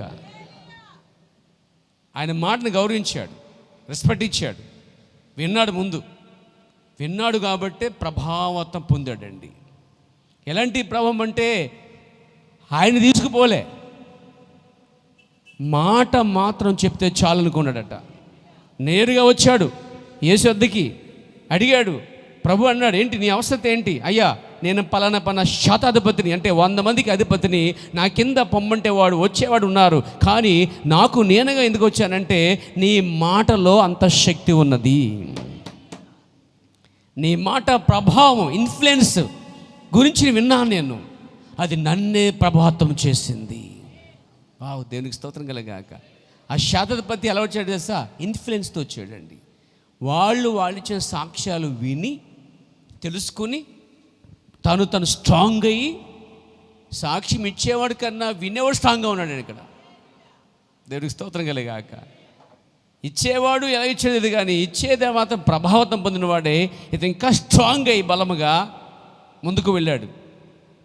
అతని సాక్ష్యాలు, కార్యాలు ప్రభావితం చేసే అతన్ని. ఎలాంటి ప్రభావితం చేశాయంటే దైవజనం తీసుకురావడం కూడా కాదు. 2 కార్యాలు. వస్తే రోగి ఉన్నప్పుడు సేవకుని తీసుకెళ్తాం, లేదా రోగిని తీసుకెళ్తాం. అర్థమైంది మీకు? బాగాలేదంటే సేవకుని పిలిపించుకుని చేయించుకుంటాం, లేదనుకుంటే రోగిని ఏం చేస్తాం? తీసుకెళ్ళిపోతాం అక్కడికి. ఈ సందర్భాలు ఉంటాయి. కానీ ఇక్కడ ఆ 2 జరగలే. ఆయన జీవితంలో ప్రభావం ఎలా ఉంది చూడండి. ఆయన నమ్మకం, ఆయన విశ్వాసం ఆయన మాట పైన ఉందండి. ఆయన మాట పైన ఉంది, పూర్తిగా ఆయన మాట పైనే ఉంది. నేరుగా వచ్చాడు. అయ్యా, ఇది శతాధిపతిని, నా దాసుడు కొన్ని దినాలుగా అస్వస్థగా ఉన్నాడు, నీ గురించి విన్నాను, నేను నిజంగా నన్ను ప్రభావితం చేశాయి, నీ మాటలు అంత శక్తి ఉందని నిన్ను చూడకుండానే నమ్మగలిగాను. దేవునికి స్తోత్రం చెప్దాం. ఆయన చూడకుండానే, యేసుని చూడకుండానే యేసు యొక్క మాటకు వాల్యూ ఇచ్చాడండి ఆయన. అది ప్రభావం అంటే. That is the call influence. దేవునికి స్తోత్రం కలిగాక. సో వెళ్ళి అన్నాడట, అయ్యా, నా దాసుడు కొన్ని దినాలుగా అస్వస్థ ఉన్నాడు, అయితే నువ్వు రావక్కర్లే, అసలు నువ్వు వస్తే నా ఇంటికి యోగ్యనే కాదు అన్నాడట. ఎంత తగ్గించుకోండి చూడండి. నీలాంటి పరిశుద్ధుడు, నీలాంటి గొప్పవాడు వచ్చి నా ఇంట్లో కూర్చుండానికి, నీ పరిశుద్ధుడు నాకు ఆ స్థలాల్లో అడుగు పెట్టడానికి నేనేమాత్రం యోగ్యుని కాదు, అర్హత లేనివాడిని, అయోగ్యుని నేను ఒక అన్యుడిని నేను, కానీ నువ్వు రావకుండానే మాటిస్తే చాలయ్యా. ఏమన్నాడు? నీ మాట మాత్రము సెలవిస్తే చాలు. మనకు అలా కాదు, పాస్కర్ రావాలి, నువ్వు రాయాలి, బాగా రుద్ది ప్రార్థన చేస్తే కానీ స్వతం రాదు మనకి. నో, అసలు అక్కర్లే. నీ విశ్వాసం సరైనది అయితే అసలు పాస్టర్ రాక్కర్లే. ఇప్పుడు వచ్చేసిందిగా లేటెస్ట్ మోడల్. ఇప్పుడు పాస్టర్ ఎక్కడున్నారు, ప్రార్థన చేయండి అంతే. నువ్వు రావక్కర్లే. సైనికుడు ఇంకా వచ్చాడు అక్కడికి పని కట్టుకు. నువ్వు ఇంకా టెక్నాలజీ మారిపోయింది ఇప్పుడు. దేవుని దయవల్ల ఇది అప్పుడు లేదు కాబట్టి సైనికుడు ఏం చేశాడు, రోగు విడిచిపెట్టి గుర్రం మీద వచ్చాడు. నువ్వు గుర్రం మీద రావట్లేదు, కారు మీద రావట్లేదు, బైక్ మీద రావట్లేదు, సైకిల్ మీద రావట్లేదు, ఏం రావట్లేదు. డబ్బులు లేదు, ఛార్జీలు, ఒక కోన్ పడితే సరిపోద్ది. పాస్టర్ చేయండి, నమ్మకం అంది, సరిపోద్ది. నమ్మకం అంటే ఎక్కడున్నా పర్లేదు, అమెరికాలో ఉన్నా పర్లేదు. ఇప్పుడు చెప్పండి, టెక్నాలజీ ప్రకారంగా చూస్తే ఆయన ఆ రోజు ఫోన్ లేదు కాబట్టి ఉండుంటే ఖచ్చితంగా ఫోన్లో చేయించుకునేవాడు. మనలా ఇంత శ్రమ లేదు, నేరుగా వచ్చాడు. మాట మాత్రం మనం చాన్నాడు, నువ్వు మాట ఇస్తే చాలే నా దాసుడు బాగైపోతాడట. అసలే ఇప్పుడు దాకా ప్రసంగాలు విన్న వైపు ఒకసారి యేసుప్రభు చూశాడట. అక్కడ ఎంత జనసము వాక్యం విని విని విని విని ఎంత చెప్పిన విశ్వాసం రావట్లేదు వీళ్ళకి. ఎవరికే? వీళ్ళకే అమ్మో, వీళ్ళకే జనం వైపు చూశాడంటండి అందరినీ. అప్పుడంట ఇశ్రాయేలు అందరిని వైపు చూశాడంట. చూసి కలయి చూసారా, మీ అందరికీ లేని గొప్ప విశ్వాసము ఈ రోమిడికి ఉంది అన్నాడట. వీళ్ళేమో పర్మనెంట్ భక్తిపరులు, అందరూ వీళ్ళు పర్మనెంట్. ఇక దేవుడేమో మాకే సొత్తు, మా మాటే అంటాడు, మా చూడు తిరుగుతాడు. ఇక మేము పుట్టుకతోనే యూదులం అంటున్నారు వాళ్ళు, పుట్టుకతోనే క్రైస్తవులు మేము అన్నారు, మేము పుట్టిందే వర్తమానంలో, మేము పెరిగిందే దీంట్లో అంటున్నారండి. కానీ దేవుడు ఎక్కడ పని చేస్తున్నాడు చేస్తావు? విశ్వాసం ఎక్కడుందో, విశ్వాసం ఎవరిలో ఉందో, విశ్వాసం ఎక్కడుంటుందో, ఎక్కడ పని చేస్తుందో దేవుడు ఎక్కడ వర్క్ చేస్తున్నాడు, పని చేస్తూ ఉన్నాడండి. కాబట్టి వాళ్ళందరినీ చూశానంట, మీకెవరికి లేని గొప్ప విశ్వాసం ఇదిగో ఈ రోమా శతాధిపతి ఈ వ్యక్తికి ఉందని చూసి ఆశ్చర్యపడ్డాడట అండి. ఒక మాట తీసుకుని అన్నట, నువ్వు మాట ఇస్తే చాలు అన్నాడు. అతని నమ్మకాన్ని బట్టి, అతని విశ్వాసాన్ని బట్టి దేవుడు అన్నాడు, నీ దాసుడు బాగుపడ్డాడు, వెలుపు అన్నాడట. దేవునికి స్తోత్రం కలిగాక. ఇక అతను సందేహం లేకుండా, అదే మనకు కనుక టెక్నాలజీ ఉంటే ఓసారి పాస్టర్ ఆన్ చేశారు, అసలు అది లేచాడు లేదా, ఎలా ఉందో చూసి చెప్పు అంటాం. మనం టెస్టులు చేస్తాం. కానీ ఈయన ఏ కబురు పెట్టలే. పోనీ అక్కడే ఉండి దాసుని పంపించి ఒరే బాగైతే చెప్పరా, మళ్ళీ ఇంకోసారి ప్రాణం చెందుతాను రా అని చెప్పలేదండి ఆయన. ఒక కబురు పంపి వెళ్ళను, దాసుడికి వెళ్ళిపో, నువ్వు నేను ఇక్కడే ఉంటాను, ఒకవేళ బాగోకపోతే మళ్ళీ ఒకసారి రెండోసారి రిక్వెస్ట్ చేస్తాను, రెండో అపాయింట్మెంట్ తీసుకుంటాను, రెండో సీటుకు వస్తానని చెప్పలేదండి ఆయన. ఎంత విశ్వాసం అండి అయింది. ఇంకా మారు మాట లేకుండా ఆ మాట తీసుకుని నేరుగా మోసుకుని, మరి హృదయంలో చెవిలో పెట్టుకున్నాడో, తలలో పెట్టుకున్నాడో, జీవులో పెట్టుకున్నాడో ఇది, కానీ నేను కూడా నా హృదయంలో పెట్టుకుని అనుకుంటున్నాను. నేరుగా హృదయంలో పట్టుకుని తీసుకువెళ్ళి తిన్నగా వెళ్ళి ఏం చేశాడంటే, వెళ్ళగానే దాసునికి ఇంకా సమీపంగా వెళ్ళకుండానే సగం దూరం పోయిన తర్వాత రోజంతా ప్రయాణం చేశాడట అతను. ఇటు రావడం ఒక రోజు ప్రయాణము, మళ్ళీ ఒక రోజు ప్రయాణము. సరిగ్గా దగ్గరికి వెళ్ళేసరికి ఒక దాసుడట సైన్యంలో కూడా పరిగెట్టుకొచ్చాడట. ఎందుకంటే ఆ దాసుడు, రోగిన దాసుడు లేచాడు, స్నానం చేశాడు, అబ్బబ్బో రొట్టె తింటున్నాడు, చక్క నడుస్తున్నాడు, చచ్చిపోతాడు అనుకున్నాడు, బతికాడు. తన యజమాని ఏ పని మీద వెళ్ళాడో తెలుసు వాళ్ళకి. బోధకుడిని అడగడకపోయాడు, లేక బోధకుని యొద్దకు వెళ్ళాడు, ఈయన కోసము ప్రేయర్ చేయించక వెళ్ళాడని చెప్పి విశ్వాసం నమ్మారు వాళ్ళు. ఇదంతా చూసి ఆనందంలో కూడా సంతోషంగా ఈ పాటికి వచ్చేస్తాడు మన యజమానుడు, ఈ పాటికి వచ్చేస్తాడు మన యొక్క సైన్యాధిపతి చెప్పి ఎదురొచ్చాడట. ఎదురొచ్చేసరికి అన్నాడట, అయ్యా దాసుడు బాగున్నాడు అన్నాడట అండి. దేవునికి మహిమ కలుగాక. ఏమన్నాడు? అయ్యా మన దాసుడు లేచాడు. ఎప్పుడని అడిగాడట? నిన్న 1 గంటకి. ఆ టైంలో ఈ శతాధిపతి 1 గంటకి యేసు వద్ద ఉన్నాడు. అదే టైంలో, అదే క్షణములో, అదే ఘడియలో ఆ దాసుడు బాగుపడ్డాడండి. అది దట్స్ ఆల్. ఆయన మాటలో అంత ఉందని మనం నమ్మగలిగితే, ఇక్కడ కూర్చున్న వాళ్ళు సీరియస్గా చెప్తున్నాను, లూజ్గా వినకండి. ఆయన మాటలో అంత శక్తి ఉన్నది. ఒక శతాధిపతి ఆయన మాటను అంతగా తీసుకోగలిగితే, మరి ఎప్పటి నుంచో బైబిల్ పట్టి, ఎప్పటి నుంచో బాప్తిసం పొంది, ఎప్పటి నుంచో మార్పు పొంది, ఎప్పటి నుంచో క్రైస్తవుడిగా కొనసాగుతున్న వారు ఇంకెత్తుగా తీసుకోవాలంటే డబ్బులు తీసుకోవాలి, డబుల్ పోర్షన్ గట్టిగా తీసుకోవాలి, 2 వంతులు తీసుకోవాలి ఆశీర్వాదాన్ని. మనం దాన్ని వదిలేస్తున్నాం, పట్టించుకోవట్లేదు. ఇశ్రాయేలు అందరూ వాక్యం వింటున్నారు, అద్భుతాలు జరుగుతున్నాయి, పెద్ద లెక్క చేయట్లేదు, పెద్దగా శ్రద్ధగా తీసుకోవట్లేదు. కానీ అక్కడ అన్యులు చూడడం మాత్రము అది కనపరచబడిందండి. నీ దగ్గర విలువ లేకపోతే ఆ విలువను, ఆ కార్యాలు, ఆ వరములు, ఏమైతే టాలెంట్స్ ఉన్నాయో ఆ తలంతులు దేవుడికి ఇచ్చినప్పుడు సరిగ్గా దాన్ని ఉపయోగించకపోతే, దాన్ని సరిగ్గా వాడకపోతే, దాని గురించి శ్రద్ధ లేకపోతే ఉన్నది కూడా పీకేసి లేనోడికి ఇచ్చేవాడని సంగతి తెలుసా? కేర్ఫుల్, నిర్లక్ష్యంగా ఉండొద్దు. రక్షణ పొందాం, వర్తమానంలో ఉన్నాం, ప్రవర్త వర్తమానంలో ఉన్నాం, మంచి సంఘంలో ఉన్నాం అని చక్కబెట్టుకుని సరిపెట్టేసుకోవద్దు. ప్రభావం కనబడాలి నీ మీద. ఎలా తయారవ్వాలంటే మాట మాత్రం చెప్తే చాలు, స్వస్థత వస్తుంది. ఆయన మాట పైన అంత పూర్తి నమ్మకంగా ఉండగలిగినట్లయితే, ఆయన మాట మీద పూర్తిగా నమ్మకం ఉంచాడు కాబట్టే శతాధిపతి దాసుడు బాగుపరచబడ్డాడు. సో ఎంతమంది ఆయన మాటకి గౌరవిస్తారు ఈ మధ్యాహ్న కాలంలో? ఎంతమంది ఆ మాటను ప్రేమిస్తారు, సీరియస్గా తీసుకుంటారు? మీ కష్టాల్లో, శ్రమల్లో, శోధనలో అన్నిట్లో ఉపయోగపడే ఒకే ఒక పాస్వర్డ్ అండి, విశ్వాసం. మీకు అన్నిట్లో పనిచేసే ఒకే ఒక పాస్వర్డ్ ఏంటండి? విశ్వాసం. 5 అక్షరాలు దానికి సంబంధించినవి. FAITH అని కొట్టండి, పాస్వర్డ్ ఉపయోగించుకోండి పాస్వర్డ్ని. ఏంటి ఆ పాస్వర్డ్? ఫెయిత్, విశ్వాసం. ముందు అది కరెక్ట్గా కొడితేనే ఓపెన్ అయితే డోర్లు ఓపెన్ అవుతాయి. నీకు ఇష్టమైన తొక్కేసామనుకో, రాదు అక్కడ ఏమని. ఖచ్చితంగా ఫెయిత్, విశ్వాసం ద్వారా తెరవండి, కార్యాలు జరుగుతాయి. కానీ విశ్వాసము దేని మీద ఉండాలి తెలుసా? నీ సొంత నిరీక్షణ మీద, ఆశ మీద కాదు, నీ సొంత భక్తి మంచితనం మీద కాదు, ఆయన వాక్యం పైన, ఆయన మాట పైన. ఓ దేవునికి మహిమ కలుగాక, దేవునికి స్తోత్రం కలుగాక. చెప్పండి, ఆయన మాట చాలా గొప్పదండి. చూడండి, కీర్తన గ్రంథము 12వ అధ్యాయము 6వ వచనంలో బిల ఉంది ఒక మంచి మాట ఉందండి అక్కడ. యెహోవా మాటలు పవిత్రమైనవి. చెప్పలు కొడతారా ప్రియరా? ఎలాంటివండివి? పవిత్రమైనవి అట. ప్రభు నాకు మహిమ కలుగాక.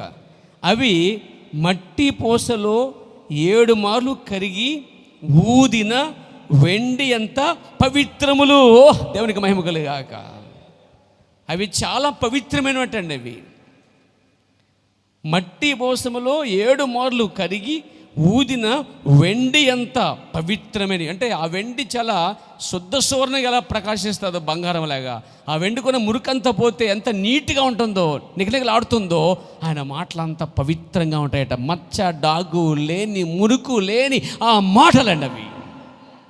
ఓ దేవునికి మహిమ కలుగాక. ఆయన మాట అగ్ని వంటిది కాదంటాడు చోట. ఆయన మాట పవిత్రమైంది అంటాడండి. ఆయన మాట నీ పాపాలను సైతము పవిత్రపరిచే కార్యాలు అవన్నీ. దేవుడికి స్తోత్రం కలుగాక. ఆయన మాట నేడు నువ్వు నాతో ఉండు, పరదేశంలో ఉంటావని చెప్పాడు. అంతే, ఇక ఏ డౌట్ లేదు. నేరుగా పరదేశకి వెళ్ళిపోయాడండి ఆయన. దేవుడికి మహిమ కలుగాక. సో ఆఖరి బయటకు వచ్చేద్దాం. సిమోన్ దగ్గరికి వచ్చిన తర్వాత ఆయన సిమోన్ యొక్క నావ తీసుకున్నాడు, తొయ్యమని చెప్పాడు. దాంట్లో కూర్చున్నాడు, కొద్దిసేపు మాట్లాడాడు, ప్రసంగం చేశాడు. బైబిల్ చెప్తుంది, జనసమూహము దేవుని వాక్యం వినుచు ఆయన మీద పడుచుండగా అని ఉందండి. అంటే ఆయన మాట వింటానే జనులు తోసుకుంటున్నారండి. ఆయన మాటకి అంత వాల్యూ ఉంది. ఎప్పుడు ఏం చెప్తాడు ఆయన అని వింటున్నారట వాళ్ళు. అసలు ఆయన 3 రోజుల ప్రసంగానికి చిన్నపిల్లడు ఆకలి మర్చిపోయాడంటండి. మీరు నమ్మగదా కార్యాన్ని? మన బైబిల్ చదవటం వేరు, దాన్ని బోధించడం వేరు. చదివింది వినేటట్టు ఉంటే, వినేది చదివేటట్టు ఉంటే కనుక పిచ్చి కనిపిస్తుంది మీకు. 3 రోజుల ప్రసంగానికి వాళ్ళ అమ్మందంటే, ఒరే నాన్న నువ్వు మీటింగ్ వెళ్తున్నావు, ఆయన త్వరగా వదిలిపెట్టాడు. ఎవరో యేసువే. అద్భుతాలు చేస్తాడు, తర్వాత ప్రవచిస్తాడు, ఆ తర్వాత అందరికి లైన్గా ప్రార్థన చేసి దేవులు పోగొడుతున్నాడు, చాలా కాలం టైం అయిపోద్ది, ఇదిగో నేను నీకు డబ్బాలో 5 రొట్టెలు పెడుతున్నాను, 2 చేపలు పెడతానని చెప్పి ఓ బాక్స్ ఇచ్చిందంటే వాడు ఆ బాక్స్ తెచ్చుకున్నాడు. సాధారణంగా చిన్నపిల్లలు ఎంతమంది ఏ పనిలో ఉన్నా మాత్రం వాళ్ళు మాత్రం ఆ పనిలో ఉంటారండి. ఎంతమంది ఏ పనులు పాస్టర్ గారు ప్రసంగం చేసుకున్నా, అమ్మ నాన్న వాక్యం ఉంటున్నా, వాడు మాత్రం డబ్బా తిరిగి తింటూ ఉంటాడు అన్నమాట. లేదా ప్యాకెట్ బిస్కెట్ తింటూ ఉంటారు. వాళ్ళ పని మాత్రం వాళ్ళ పనిలో ఉంటారు, వాళ్ళ పనికి బిజీ వాళ్ళు. ఎంతమంది ఎంత సీరియస్ కొన్న మాత్రం ఏం అక్కడ చచ్చిపోయినా కానీ, ఇక్కడ బర్త్డే చేసుకున్నా కానీ, అక్కడ యానివర్సరీ చేసుకున్నా కానీ, ఎడిపోని ప్రపంచం వాళ్ళు మాత్రం ప్యాకెట్ ఓపెన్ తింటానే ఉంటారండి. వాళ్ళ ప్రపంచం వేరు, పిల్లల ప్రపంచం, పొట్టల ప్రపంచం. చేయండి. వాస్తవానికి వీడు చిన్నపిల్లడు కాబట్టి, బాలుడు కాబట్టి ఆకలేసినప్పుడు డబ్బా ఓపెన్ తింటూ ఉండాలి అసలు యాక్చువల్గా అండి. 5 రొట్టెలకి ఇంచుమించుగా 2 రొట్టెలు వెళ్ళిపోవాలి లోపలికి. ఫ్రై చేసిన చేపలేమో చక్కగా, లేకపోతే ముళ్ళు లేని అపోలో పీస్ ఏమో అది ఒకవేళ ఏదైతేనే చక్కగా మొత్తం తినేస్తూ ఉండవచ్చు. అసలే మంచి అవకాశాలు ఉన్నాయి. ఏముంది, కొంతమంది తింటూ ఉంటారు, ప్రసంగం తింటూ ఉంటారు, ప్రసంగం తింటూ ఉంటారు. అలా కూడా చేయొచ్చు. కానీ ఈ బిడ్డ మొత్తం మర్చిపోయాడంటండి. ఆశ్చర్యం ఏంటంటే ఆ 3 రోజుల ప్రసంగానికి బిడ్డకి కూడా, చిన్నపిల్లడు కూడా ఆకలి లేదంటే ఆశ్చర్యం ఏంటండి. రేపు మన అవతల గడిపోయిన తర్వాత మనం అలాగే ఉంటాం. ఇక్కడ కూడా అలా లేకపోతే ఎలా? ఇక్కడ 1 గంట ప్రసంగం సరిగా వినలేదు, నొప్పులు వచ్చేస్తున్నాయి, కాల్ అని ఊదా ఉంటే ఇక నరకమే. ప్రసంగానికి వాక్యానికి ఇసిగిపోయావంటే, 10 సార్లు లేచావంటే, నువ్వు ఆ విధంగా తయారైపోయావంటే అర్థం ఏంటంటే నువ్వు దేవుణ్ణి ప్రేమించట్లేదని విసుగు చూపిస్తున్నాడు ప్రవక్త. అంతేకాదు, ఇక్కడ కూర్చోలేని, ఇక్కడ వాక్యం లేని నువ్వు ఎన్నడూ దేవుని మందిరంలో దేవునితో ఇకపై ఉండలేవు. ఇది ఎలాంటిదంటే స్పేస్కి వెళ్ళేటప్పుడు ట్రైనింగ్ ఇస్తారట. మన సునీత విలియమ్స్ ఎవరో కొన్ని రోజులు ఉండిపోయిందట. కొన్ని రోజులు ఉండిపోయింది. ఎక్కడ? అంతరిక్షంలో ఉండిపోయింది. తెలిసే మీకు ఆ విషయం? లేటెస్ట్ న్యూస్ అది.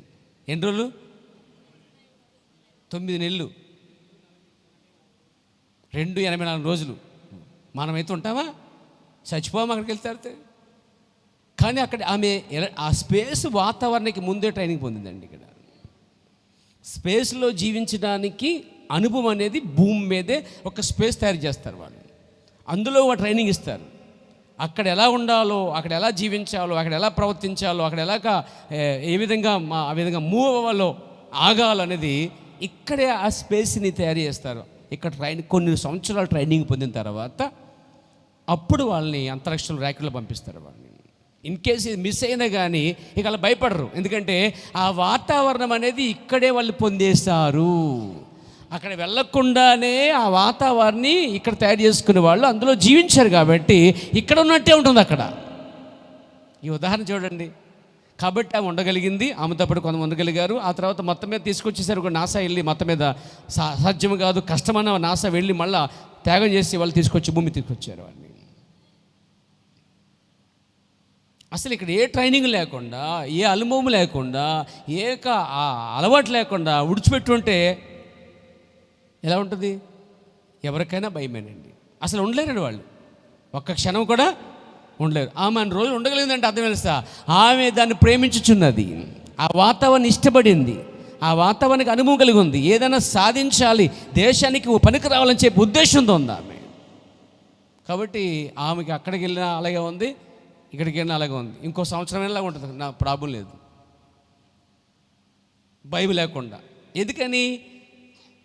అక్కడికి వెళ్ళకముందే అక్కడ వాతావరణాన్ని ఇక్కడ ఆమె అనుభవించింది కాబట్టి. మరి ఇప్పుడు సంగతికి వస్తాను. ఇక్కడ వాతావరణం ఏమకపోతే అక్కడ కళ్ళకి వచ్చేస్తాడు. ఇక్కడ వాతావరణానికి అలవాటు పడకపోతే చర్చిలో కూర్చుంటాం, ఆరాధన చేయటం, పాటలు పాడటం, స్తుతించడం, సాక్షి వినటం, సాక్షి చెప్పడం, ఈ కార్యాలు కనుక నువ్వు ఆనందించలేకపోతున్నావు అంటే, అయిష్టంగా ఉన్నావంటే, ఎప్పుడు విడిచిపెట్టేస్తారు ఆమె చెప్తే వెళ్ళిపోదాం అనుకున్నావంటే నువ్వు ఇక్కడ ఇమడలేవు. కాబట్టి ఈ వాతావరణం సెట్ అవ్వలేదు కాబట్టి రేపొద్దున అక్కడ కూడా ఉండలేవు. ఒక మాట అడుగుతాను, అక్కడికి వెళ్తే ఏం చేస్తాం అనుకున్నారు? బిర్యానీ వండుకుంటాం కదా, ఆదివారం ఫిష్ చేసుకుని ఉడకని మాంసం తెచ్చుకుని వేసుకుని తింటా ఉంటామట. ఏంటి ఏం చేస్తామండి చెప్పండి? ఏం చేస్తాం? ఎలాగని ఏం చేస్తాం? బంగారం పెట్టుకుంటాం కదా, ఆడవాళ్ళకి బంగారం బాగా ఇష్టం కదా, పెట్టుకోవాలి బంగారం, రంగులు పోసుకుంటున్నారు. మగవాళ్ళు పార పట్టుకుని గడ్డపార పట్టుకుని పనికి వెళ్ళిపోతాం అక్కడ కదా. మనం ఆడవాళ్ళు వంట చేస్తూ ఉంటారు అక్కడ, ఐగర్ పని చేసి సాయంకాలం భోంచేత కొత్తాడు కదా. అసలు ఇవేమీ లేవంటండి. ఇక్కడ ఉన్న వాతావరణము అక్కడున్న వాతావరణం వేరు. అక్కడ ఏ పని లేదట, ఒకటే ఒకటి, ఆయన సముఖంలో ఉండి ఆరాధించడమే, స్తుతించడమే, ఘనపరచడమే. ఆ నీతి సూత్రాలు, నీతి మాటలు వినేటప్పుడు కాలాన్నే మర్చిపోతామంట, మనం టైంని మర్చిపోతామంటండి. ఇక టైం చూసుకుంటాం, అసలు అక్కడ చూసుకున్న టైమే లేదు, అసలు కాలమే లేదు. అక్కడ చెమట పట్టదు, స్నానం చేయక్కర్లే, వండుకోక్కర్లే, తినక్కర్లే, తాగక్కర్లే. ఎంత గొప్ప వాతావరణం అండి. మరి ఇక్కడ ఇమ్మడలేకపోతున్నావు అంటే, విలియమ్స్ అనే ఆమె, సునీత విలియమ్స్ అనే ఆమె ఇక్కడ ఇమిడింది కాబట్టి ఆ అంతరిక్షంలో ఉండగలిగింది కొన్ని రోజులు. ఇక్కడ ఇమ్మలేకపోతే కనుక అక్కడ ఉండలేదు అనమాట. అదేవిధంగా సంఘములు ఇక్కడ ఆరాధనలు, సాక్ష్యాలు, దేవుని పరిచయాలు, ఇందులో ఆనందించలేకపోతున్నావు, సంతోషం ఉండలేకపోతున్నావు అంటే అక్కడ కూడా నువ్వు ఉండలేవు ప్రియమైన సోదరుడా. సో ఇది అందుకే దేవుడు భూమి మీద ఒక స్పేస్ పెట్టాడు అనమాట. ఇదిగో దీంట్లో తిరగండి రబ్బాయి, ఎగరండి రబ్బాయి, గంతులేయండి, నేర్చుకోండి, పర్లేదు. దీంట్లో బయటకు వెళ్ళిపోదాం అనుకుంటే కనుక నీకు పరలోకం లేదు. సింపుల్ అన్నమాట చెప్పాలంటే. సంఘములో, పరిచర్యలో, సంఘములో, వాక్య ఆరాధనలో ఉండలేకపోతున్నావు అంటే నీకు పరలోకంలో కూడా ఉండలేవు. నువ్వు అప్పుడప్పుడు వస్తున్నావంటే పరలోకంలో అప్పుడప్పుడు రాకపోకలు జరగవండి. ఇక వెళ్ళటాలు తప్ప రావటాలు ఉండవు. వన్ వే ఇది ఏంటండి, వన్ వే, మళ్ళీ రావటాలు ఉండవు. అనవసరంగా కూడా వెళ్ళిపోయాడు ఒకడు. వెళ్ళిపోతే బంగారు గిజులు కనబడ్డాయి. వాడు ఏం చేశాడంటే దేవతల దగ్గర అడిగాడు, నా పేరు లేదన్నారు. సరే బలవంతంగా, అయ్యా యేసుప్రభు వచ్చాడు దారిలో, అయ్యా ప్రభు నేను రానవట్లేదు అన్నాడు. సరే రానివ్వండి అన్నాడు. నీకు రావాలని ఉందా? రావాలని ఉంది అన్నాడు. నీకు రావాలని ఉందా? లోపలికి రావాలని ఉందా? ఉంది అన్నాడు. రా అన్నాడు. లోపలికి వెళ్ళాడు. బంగారు వీధులు చూశాడు, అవి చూశాడు, ఇవి చూశాడు. ఆ తర్వాత దూతలు తిరుగుతూ చూశాడు. ఆ జీవరక్ష ఫలాలు తీసుకుని తిన్నాడు. వావ్! తిన్న తర్వాత ఎక్కడ తీసాడో బీడీ సిగరెట్ తీసాడట. చుట్టా బీడీ సిగరెట్టు, నరకలో నిన్నెట్టు. అప్పుడప్పుడు మన వాళ్ళు కూడా కొంతమంది చర్చకు వస్తూ కూడా అప్పుడప్పుడు ఈ పని చేస్తున్నారు అన్నమాట. సిగరెట్లు తాగటం పిచ్చి పని చేయకండి. ఉంటే సరైన మార్మస్ పొందండి. నన్ను ఎవరు చోట్లు అనుకోవద్దు. పిల్లి పాలు తాగుతూ అనుకుందంట, నన్ను ఎవరు చూడలేదు. నీ ముఖం నేను అందరూ చూస్తున్నారు, నీ ఒక్కడే తీయట్లేదు. నువ్వు సిగరెట్ కాల్చడం చూస్తున్నారు, నువ్వు సినిమాకి వెళ్ళడం చూస్తున్నారు, నువ్వు చేసే కార్యాలన్నీ స్పష్టంగా నీకు తప్ప అందరికీ వెళ్తున్నాయి. ఇది ఎలా ఉందంటే యాక్సిడెంట్ జరగగానే బుర్ర పగిలిద్ది అనమాట. పగలగానే అంటాడు, అరే రే అంటాడు, అదే నాకేం కలదండి, నువ్వే కంకర పడతావు ఎందుకు నువ్వు, నాకేం కలదు అంటాడు. తిమ్మిరిలో ఉంది ఆడికి. ఆ తిమ్మిరి కాత పోయిన తర్వాత లబో దిబ్బో అమ్మో అంటాడు మాట్లాడి.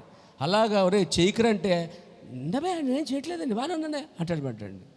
నీకేమనిపించట్లే, తిమ్మిరిలో ఉన్నావు. కానీ ఆ తిమిరిపోయిన తర్వాత నరకంలో పడితే అప్పుడు అర్థమవుతున్నట్ట. ఆ ధనవంతుడి వల్లే అయ్యో లబో దీపో అని కళ్ళు వేస్తే ఏడుస్తామన్నట.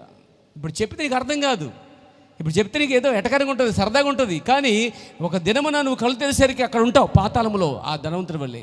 అందుకే చుట్ట, బీడీ, సిగరెట్, వ్యభిచారం, విగ్రహారాధన ఇవన్నీ నేను నరకంలో తోచేస్తాయి. సంఘానికి వస్తూ వాటికి దూరంగా ఉండండి దయచేసి. దేవునికి స్తోత్రం కలిగాక. వాడు పోయాడట. పోయిన తర్వాత చుట్ట తీశాడు, మరి బీడీ అడిగి ఏదో మనకు తెలియదు కదా, ఒకటి చుట్ట, బీడీ, సిగరెట్ ఇష్టం ఏమండి. తీసుకుని నిప్పు కావాలి మరి గారికి. నిప్పు లేదు. దేవతలు అడిగాడు నిప్పు, మ్యాక్సిస్ బాక్స్ అంటాడు. నిప్పు కావాలని దోతలు అన్నాయి. అవి ఆ నిప్పు ఏంటో, ఆ బాక్స్ ఏంటో మాకేమి, ఇది గోల ఏంటో మాకు అర్థం చెప్పి దోతలు చెప్పుకున్నాయి. నా భాషలకు అర్థం కూడా, వాళ్ళ భాష నాకు అర్థం చెప్పి కొంచెం ముందుకు వెళ్ళాడంట. కొంచెం ముందు వెళ్తే ఒక దూత అయితే బాగా జ్ఞానంగా వేయించింది. వీడికి నిప్పు కావాలి అని. వీడికి ఏం కావాలి? నిప్పు కావాలి. ఇక్కడికున్న వాతావరణం కన్నాడికి ఏం కావాలి? నిప్పే కావాలి అడికి. కాబట్టి జాగ్రత్తగా తీసుకుని వెళ్ళుగా అన్ని. నీకు నిప్పు కావాలి కదా, నాకు అర్థమైంది. నువ్వు ఎక్కడ, నీకు కావాల్సిన నిప్పు ఇక్కడ, నీకు సిద్ధపరిచిన నిప్పు ఇక్కడ, నీకు సిద్ధపరిచిన అగ్ని ఇక్కడ లేదు. నువ్వు పొరపాటు బైపాస్లో వచ్చేస్తావు. కృప ద్వారా ఆయన అడుగోబెట్టి ఆయన రమ్మన్నాడు. ఓకే, కానీ నువ్వు ఉండలేకపోతున్నావు ఇక్కడ, నీకు నిప్పే కావాలా, తప్పదా? నేను భోంచేశాక సిగరెట్ కాల్చడం చాలా ఇష్టం నాకు, ఎందుకంటే అరిగిద్ది.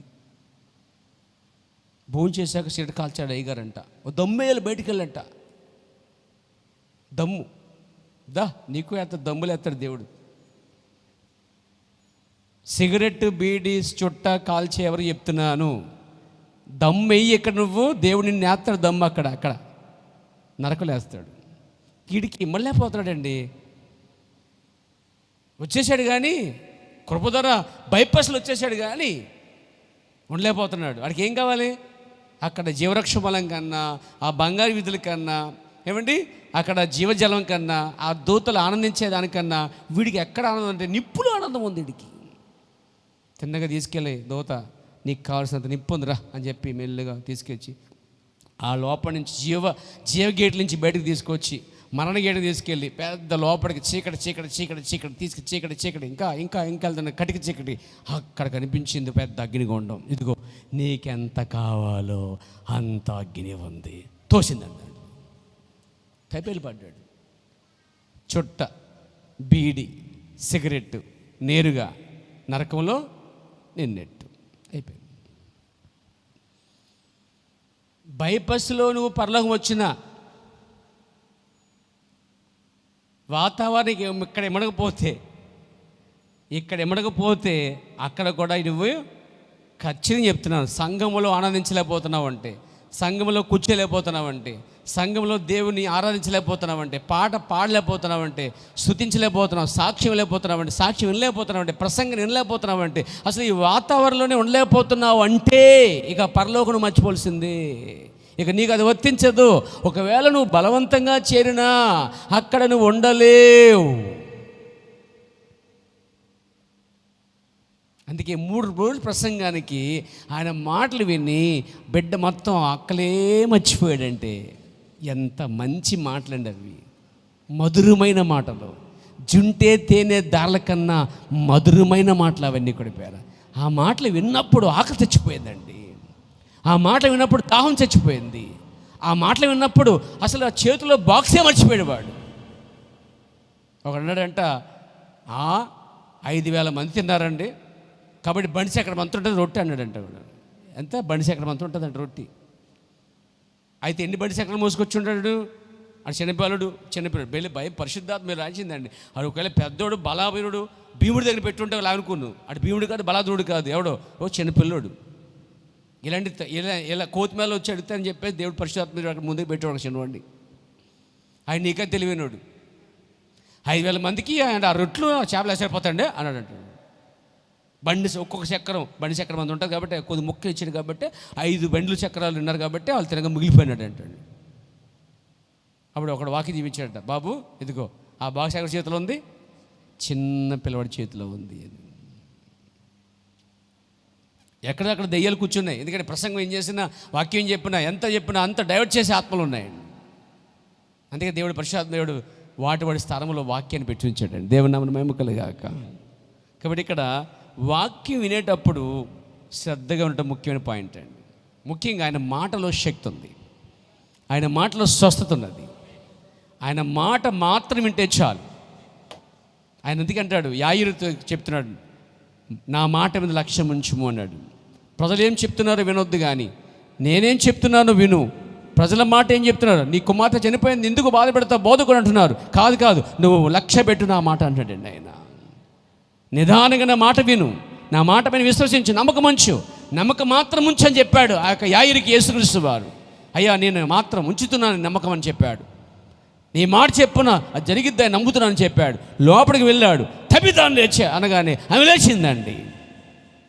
నా ప్రత్యక్షత తెలిసి అక్కడ 7 వస్తున్నారు లోపల నుంచి అండి. 7. Praise the Lord. మీరు చదవండి బైబిల్ పోయిన తర్వాత. యేసు ప్రభు, తర్వాత చిన్నది, తర్వాత పేతురు, యోహాను ముగ్గురు వెళ్తారు. తర్వాత అమ్మ నాన్న. టోటల్గా లెక్క పెడితే అక్కడ 7 ఉంటారండి. చనిపోయింది అంత శుద్ధ. ఇప్పుడు తలుపు వేయబడింది తెలుసా మీకు? ఆ 7 లోపలికి తలుపు వేయబడి తెలుసా మీకు ఆ విషయం? లోపల తలుపేశారు. అంటే ముద్ర లోపల 7 ఉన్నారు. ముద్ర లోపల 7 కాలాల్లో ముద్రించబడిన వధువు ఉంది. ముద్ర బయట అల్లరి మోకా ఉంది, డప్పులు వాయిస్తుంది, డప్పులు టక్కడ వాయింది అనమాట. చచ్చిపోయి తీసుకెళ్ళిపోతుంది, ఇక్కడే పని అవ్వదు అక్కడ అనుకుంటారు. ఈ తలుపులు వేసేసి క్లోజ్ చేశారు. ఇక్కడ ముద్ర లోపడేమో అక్కడ ఒక వధువు ఉంది. 7వ వధువు ఆ తబిత అనమాట. అది చచ్చిపోయింది, లౌకిక సంకాలం చచ్చిపోయింది. కానీ ఆయన వచ్చిన తర్వాత 6తో పాటు 7వది కూడా సజీవురాలుగా ఇప్పుడు వాళ్ళు బయటకు వస్తూ ఉన్నారండి. దేవునికి స్తోత్రం కలిగాక. ఒక్కొక్క ముద్ర తెరవబడిందండి, పలగొట్టబడిందండి. 7 కాలం దాచమన్న వధువు బయటకు వస్తూ ఉంది. ఆ లౌకిక అనే తబితతోటి మొత్తం 7 బయటకు వచ్చారండి. 7 ముద్రలు తెరవబడ్డాయి, 7 సంకాలు బయలుపరచబడ్డాయి.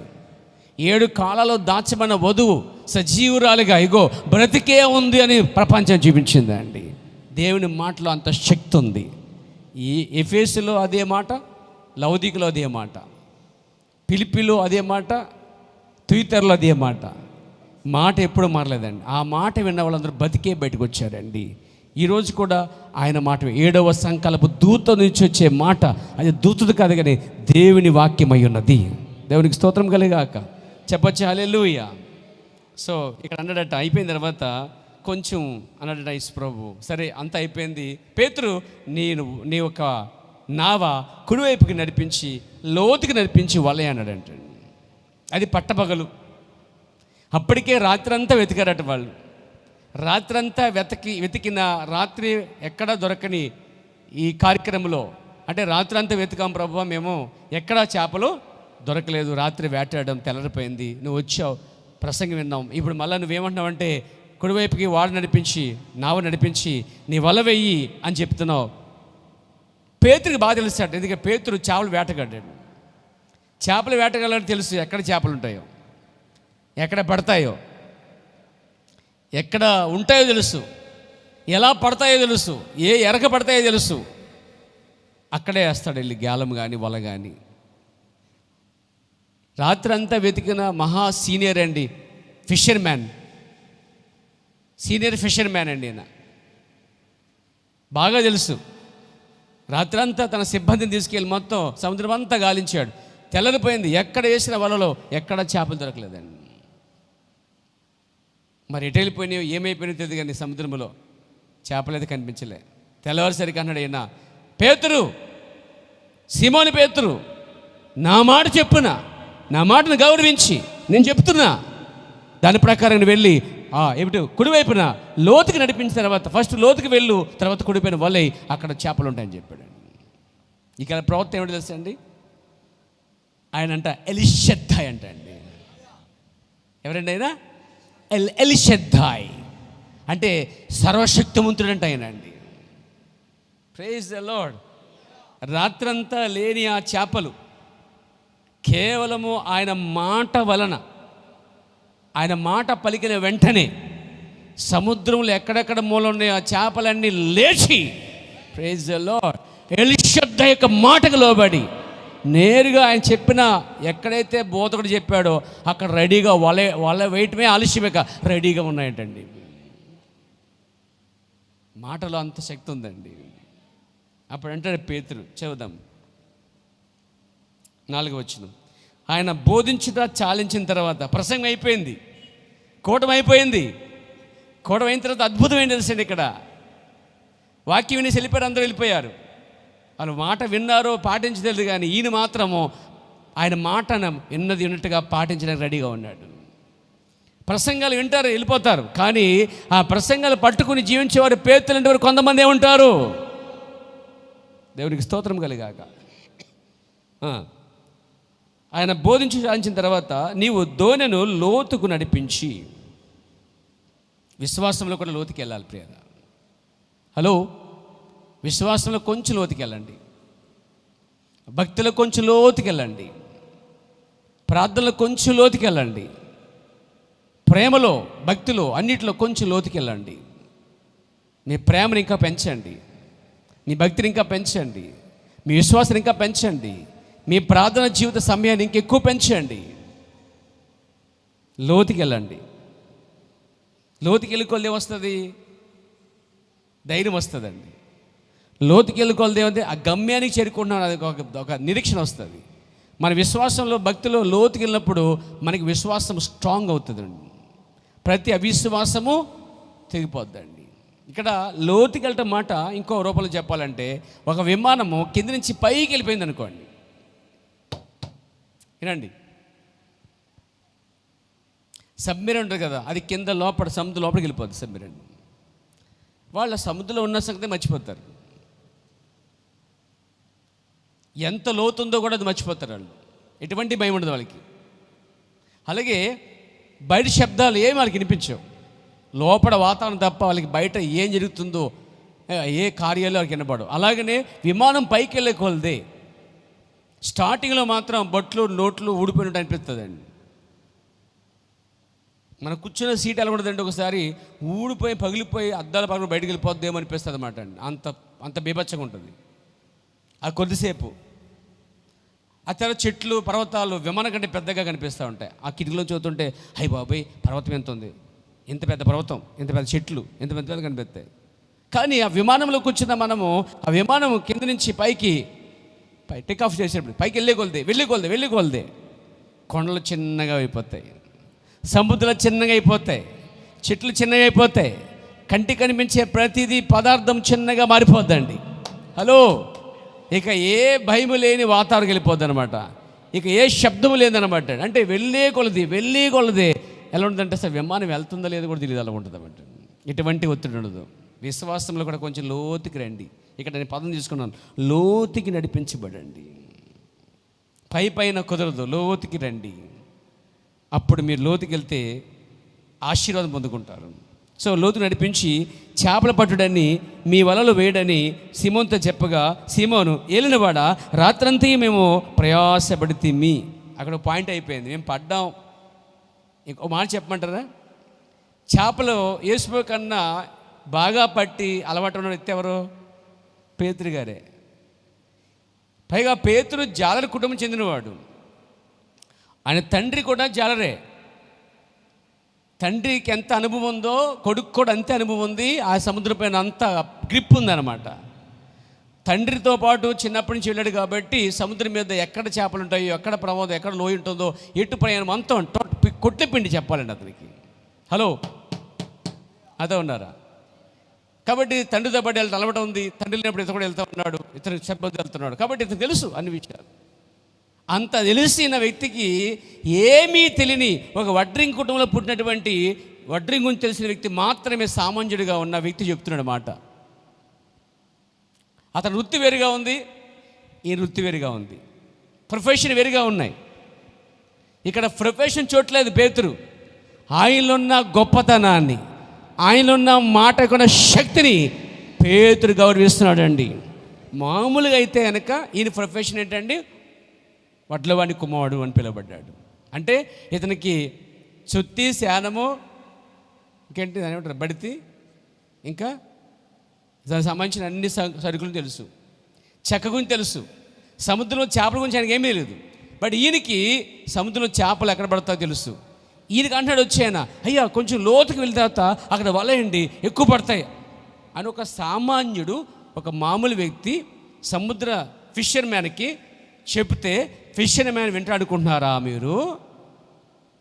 ఇప్పుడు మీరు మన దగ్గరగా ఉంది, నరసపురం ఉంది, ఇంకా యానమోట ఉంది, ఇంకా ఎక్కడెక్కడ గోదావరి ఉన్నాయి కదండి. మీరు వెళ్ళి ఇదిగో అబ్బాయి ఇక వాళ్ళ కొంచెం లోపలికి వెళ్ళి అక్కడ చాలా పడతాయంటే చెప్పాలి అంటాడు. నేను ముందు నీకు తెలిసి నాకు తెలిసే అంటాడు. నీకేం తెలుసా? ఆ పక్క వెళ్తే మునిగిపోతే తెలిసే నీకు అంటాడండి. అక్కడ లోయ ఉంది, అక్కడ తెలిసి నీకేమన్నాను, అక్కడ లోతు ఎక్కువ, అక్కడ లోతు తక్కువ అని చెప్పి మొత్తం అప్పగించేస్తాడు. బట్ ఈయనకి ఏం తెలియపోయినా లోతుకి వెళ్ళు అక్కడ ఏంటండి, ఆ సముద్రం యొక్క సృష్టికర్త అండి ఈయన. ఆ సముద్రం యొక్క సృష్టికర్త. ఓ దేవునికి మహిమ కలుగును గాక, దేవునికి స్తోత్రం కలుగును గాక. చెప్పచ్చండి, సృష్టికర్తకు తెలుసు ఎక్కడ పడతాయి ఎక్కడ ఉండవు. ఒకసారి హైవేలో ఒక కారు ఆగిపోయిందంట. ప్రాక్టికల్గానే వాళ్ళు ఆ కారు కొనుక్కున్నారు, కొత్త కారు కొనుక్కున్నారు, ఆగిపోయింది. ఆగిపోతే ఏం చేశారు, మొత్తం మీద అన్నీ ఇప్పి చూస్తూ ఉన్నారన్నమాట. చాలా చూశారు, చాలా మట్టికి వాళ్ళ వల్ల కాలే. తర్వాత ఒక వెనక కారు వచ్చింది, ఆయన ఆపాడు, ఏమైంది అడిగాడు. అయ్యా కారు అయిపోయింది, 2-3 గంటలు అయిపోయింది, స్టార్ట్ అవ్వట్లేదండి. ఓకే ఓకే అని చెప్పి ఆయన కారు దిగి షూట్ బుడేసాడు, చక్కగా కారు దిగి మెల్లిగా ఓపెన్ చేసి జస్ట్ ఎక్కడో అలా అలా అన్నాడు, మళ్ళీ డోర్ వేసి స్టార్ట్ చేయండి అన్నాడు. స్టార్ట్ అయిపోయింది. అదేంటండి 2-3 గంటల నుంచి మేము తిప్పలు పడుతున్నది స్టార్ట్ అవ్వలేదు, మీరలా చేశారన్నాడు. ఈ కారు తయారు చేసిన వ్యక్తిని నేనే అన్నాడు అంటండి. ఈ కారు తయారు చేసిన వ్యక్తిని నేను తగ్గ ప్రతి పాయింట్ ఎక్కడెక్కడ ఉందో నాకు బాగా తెలుసు అన్నాడు అంటండి. అలా సముద్రం అంతటిని సృష్టించిన వాడండి ఈయన. సముద్రంలో ఏ మూల చేపలు ఉంటాయో, ఎక్కడ దాక్కుంటాయో పేతురి కన్నా పైన ఒక ఎత్తున్నటువంటి వాడు చెప్తున్నాడు, నా మాట చెప్పిన వెళ్ళి కుడివైపున వలవేని చెప్పాడండి. సాధారణంగా ఫిషర్ మ్యాన్ మాట వినడు, సముద్రం గురించి చెప్తే, చేపల గురించి చెప్తే. కానీ ఈ ఫిషర్ మ్యాన్ అలా లేడు. ఈ ఫిషర్ మ్యాన్ ఏమండి సన్ ఆఫ్ గాడ్ మ్యాన్ అంటున్నాడు అండి, మాట అంటున్నాడు. దేవునికి స్తోత్రం కలిగాక. ఏమన్నాడు చూడండి, 5వ వచనం చదవండి.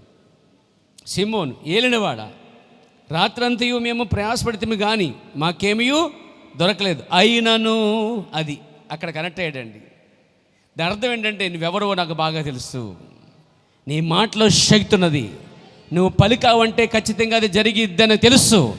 ఎందుకంటే నువ్వేమైనావంటే నువ్వు బయలుపరచబడిన మెస్సేవై ఉన్నావు, క్రీస్తు దేవుని కుమారుడై ఉన్నావని ఒక బయలుపాటు అతనికి ఉంది. కాబట్టి ఆయన ఎవరో తెలుసు కాబట్టి స్వయంగా అంటున్నాడు, అయినను నీ మాట చెప్పున వలలు వేతునని ఆయనతో చెప్పాను. దేవుని స్తోత్రం కలిగాక.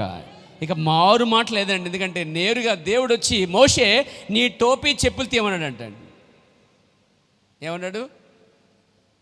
చెప్పులు తీయమన్నాడు, టోపీ తీయమని చెప్పలే.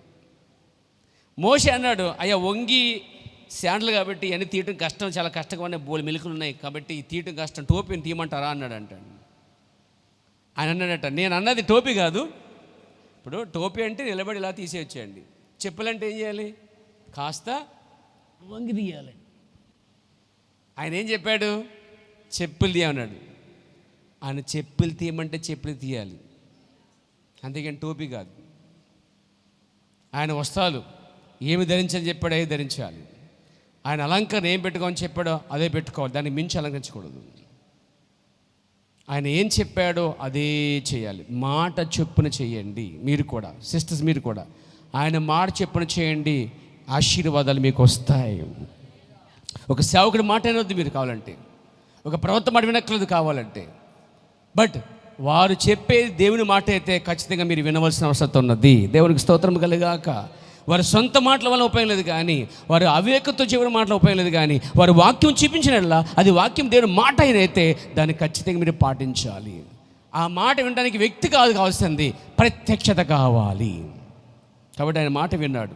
ఆయన నీ మాట చెప్పిన వలలు వేతమని చెప్పి ఏం చేశాట? లోతుకు వెళ్ళాడు, వలలు వేశారు. వలలు వేయగానే తన జీవితకాలం అంతా పట్టనంత విస్తారమైన రాశి, విస్తారమైన చేపలు ఒకేసారి దొరికాయంటండి. వలలు పిగిలిపోతున్న సమయంలో పక్క వారిని పిలిచి సజ్జన చేసి, అయ్యా రండి అయ్యా, మీరు మాకు కూడా సహాయం చేయండి అని చెప్తే వాళ్ళు వచ్చి ఈ పిగిలిపోతున్నటువంటి మహాపెద్ద రాశిగా ఉన్నటువంటి చేపలన్నిటి కూడా దోణి వేశారట. దోణులంట నింపబడిపోయినట్టండి. ఎంత ఆశీర్వాదం అండి ఇది. అంటే ఆయన మాట చెప్పిన చేస్తే, చెప్పినట్టుగా వింటే ఫలం ఉందా లేదా? ఆశీర్వాదం ఉందా లేదా? ఒక ఫిషర్ మ్యాన్కి ఆదాయం ఎలా వస్తుంది తెలుసా? ఆదాయం ఎలా వస్తుంది తెలుసా? చేపలు పట్టి అమ్ముకుంటూ వస్తుందండి. ఫిషర్ మ్యాను ఆయన మాట విని పడుకోలేదు అక్కడ. హలో, ఆయన మాట విని ఇస్తా ప్రభు, ఇచ్చేస్తా ప్రభు అనలే. ఫిషర్ మ్యాన్ ముందుకు వెళ్ళాడు, నమ్మాడు, తనంతా తను కష్టపడ్డాడు. కష్టపడి ఆ నావని ఆ తడ్డి వేసుకుంటూ లోపలికి వెళ్ళాడు, లోతుకి వెళ్ళాడు, అక్కడ వలేశాడు. తాను కష్టపడ్డాడు. కష్టార్జితాన్ని దేవుడు ఆశీర్వదిస్తాడు. సోమరపోతులుగా ఉండడం కాదు, కానీ ప్రభు చెప్పిన వాక్యాన్ని నమ్మి విశ్వాసంతో బయటకు వెళ్ళి మీరు ఎంతైతే కష్టపడతారో ఆ కష్టాన్ని దేవుడు దీవిస్తాడండి. ఆయన తను నమ్మాడు, కష్టపడ్డాడు, ప్రతిఫలం పొందుకున్నాడు. సోమర్థనం కాదు, ఇక్కడ దేవుడు చెప్పిన ప్రకారం చేసి చడిపోయారు. సో ఆయన మాట నమ్మటం మరియు దాన్ని పాటించడం, ఆయన చెప్పిన ప్రకారంగా నువ్వు ఇక్కడే ఉండి పేతురు వాళ్ళు ఎక్కడ వేసే అని చెప్పలేదండి ఆయన. బట్ ఆయన చెప్పగల మాట, అక్కడ ఎక్కడో ఉన్న చేపని రప్పించలేడు ఆయన. పేతురు వెళ్ళక్కలు ఇక్కడే ఉండి, ఇక్కడ కూర్చో, నువ్వేం కథలకు అలాగే ఉండి వాళ్ళు అలా వేసేయి. వచ్చేస్తాయి అని అక్కడ చెప్పేది అంటే అక్కడ రప్పించి ఉండేవాడు ఆయన.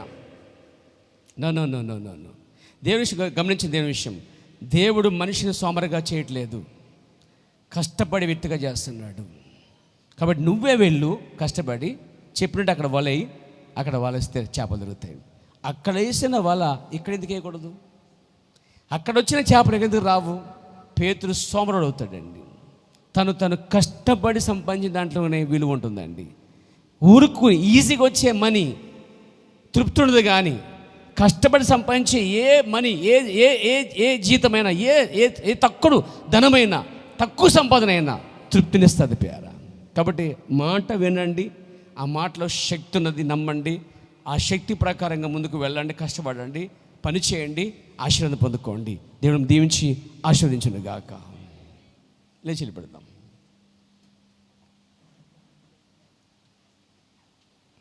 Thank you Jesus. ఎంతమంది మధ్యాహ్న కాలంలో ఆయన మాట విని శ్రద్ధగా విని దీవించమని కోరుకుంటున్నారు? మాట వింటమే కాదు, పని కూడా చేయాలి పేర.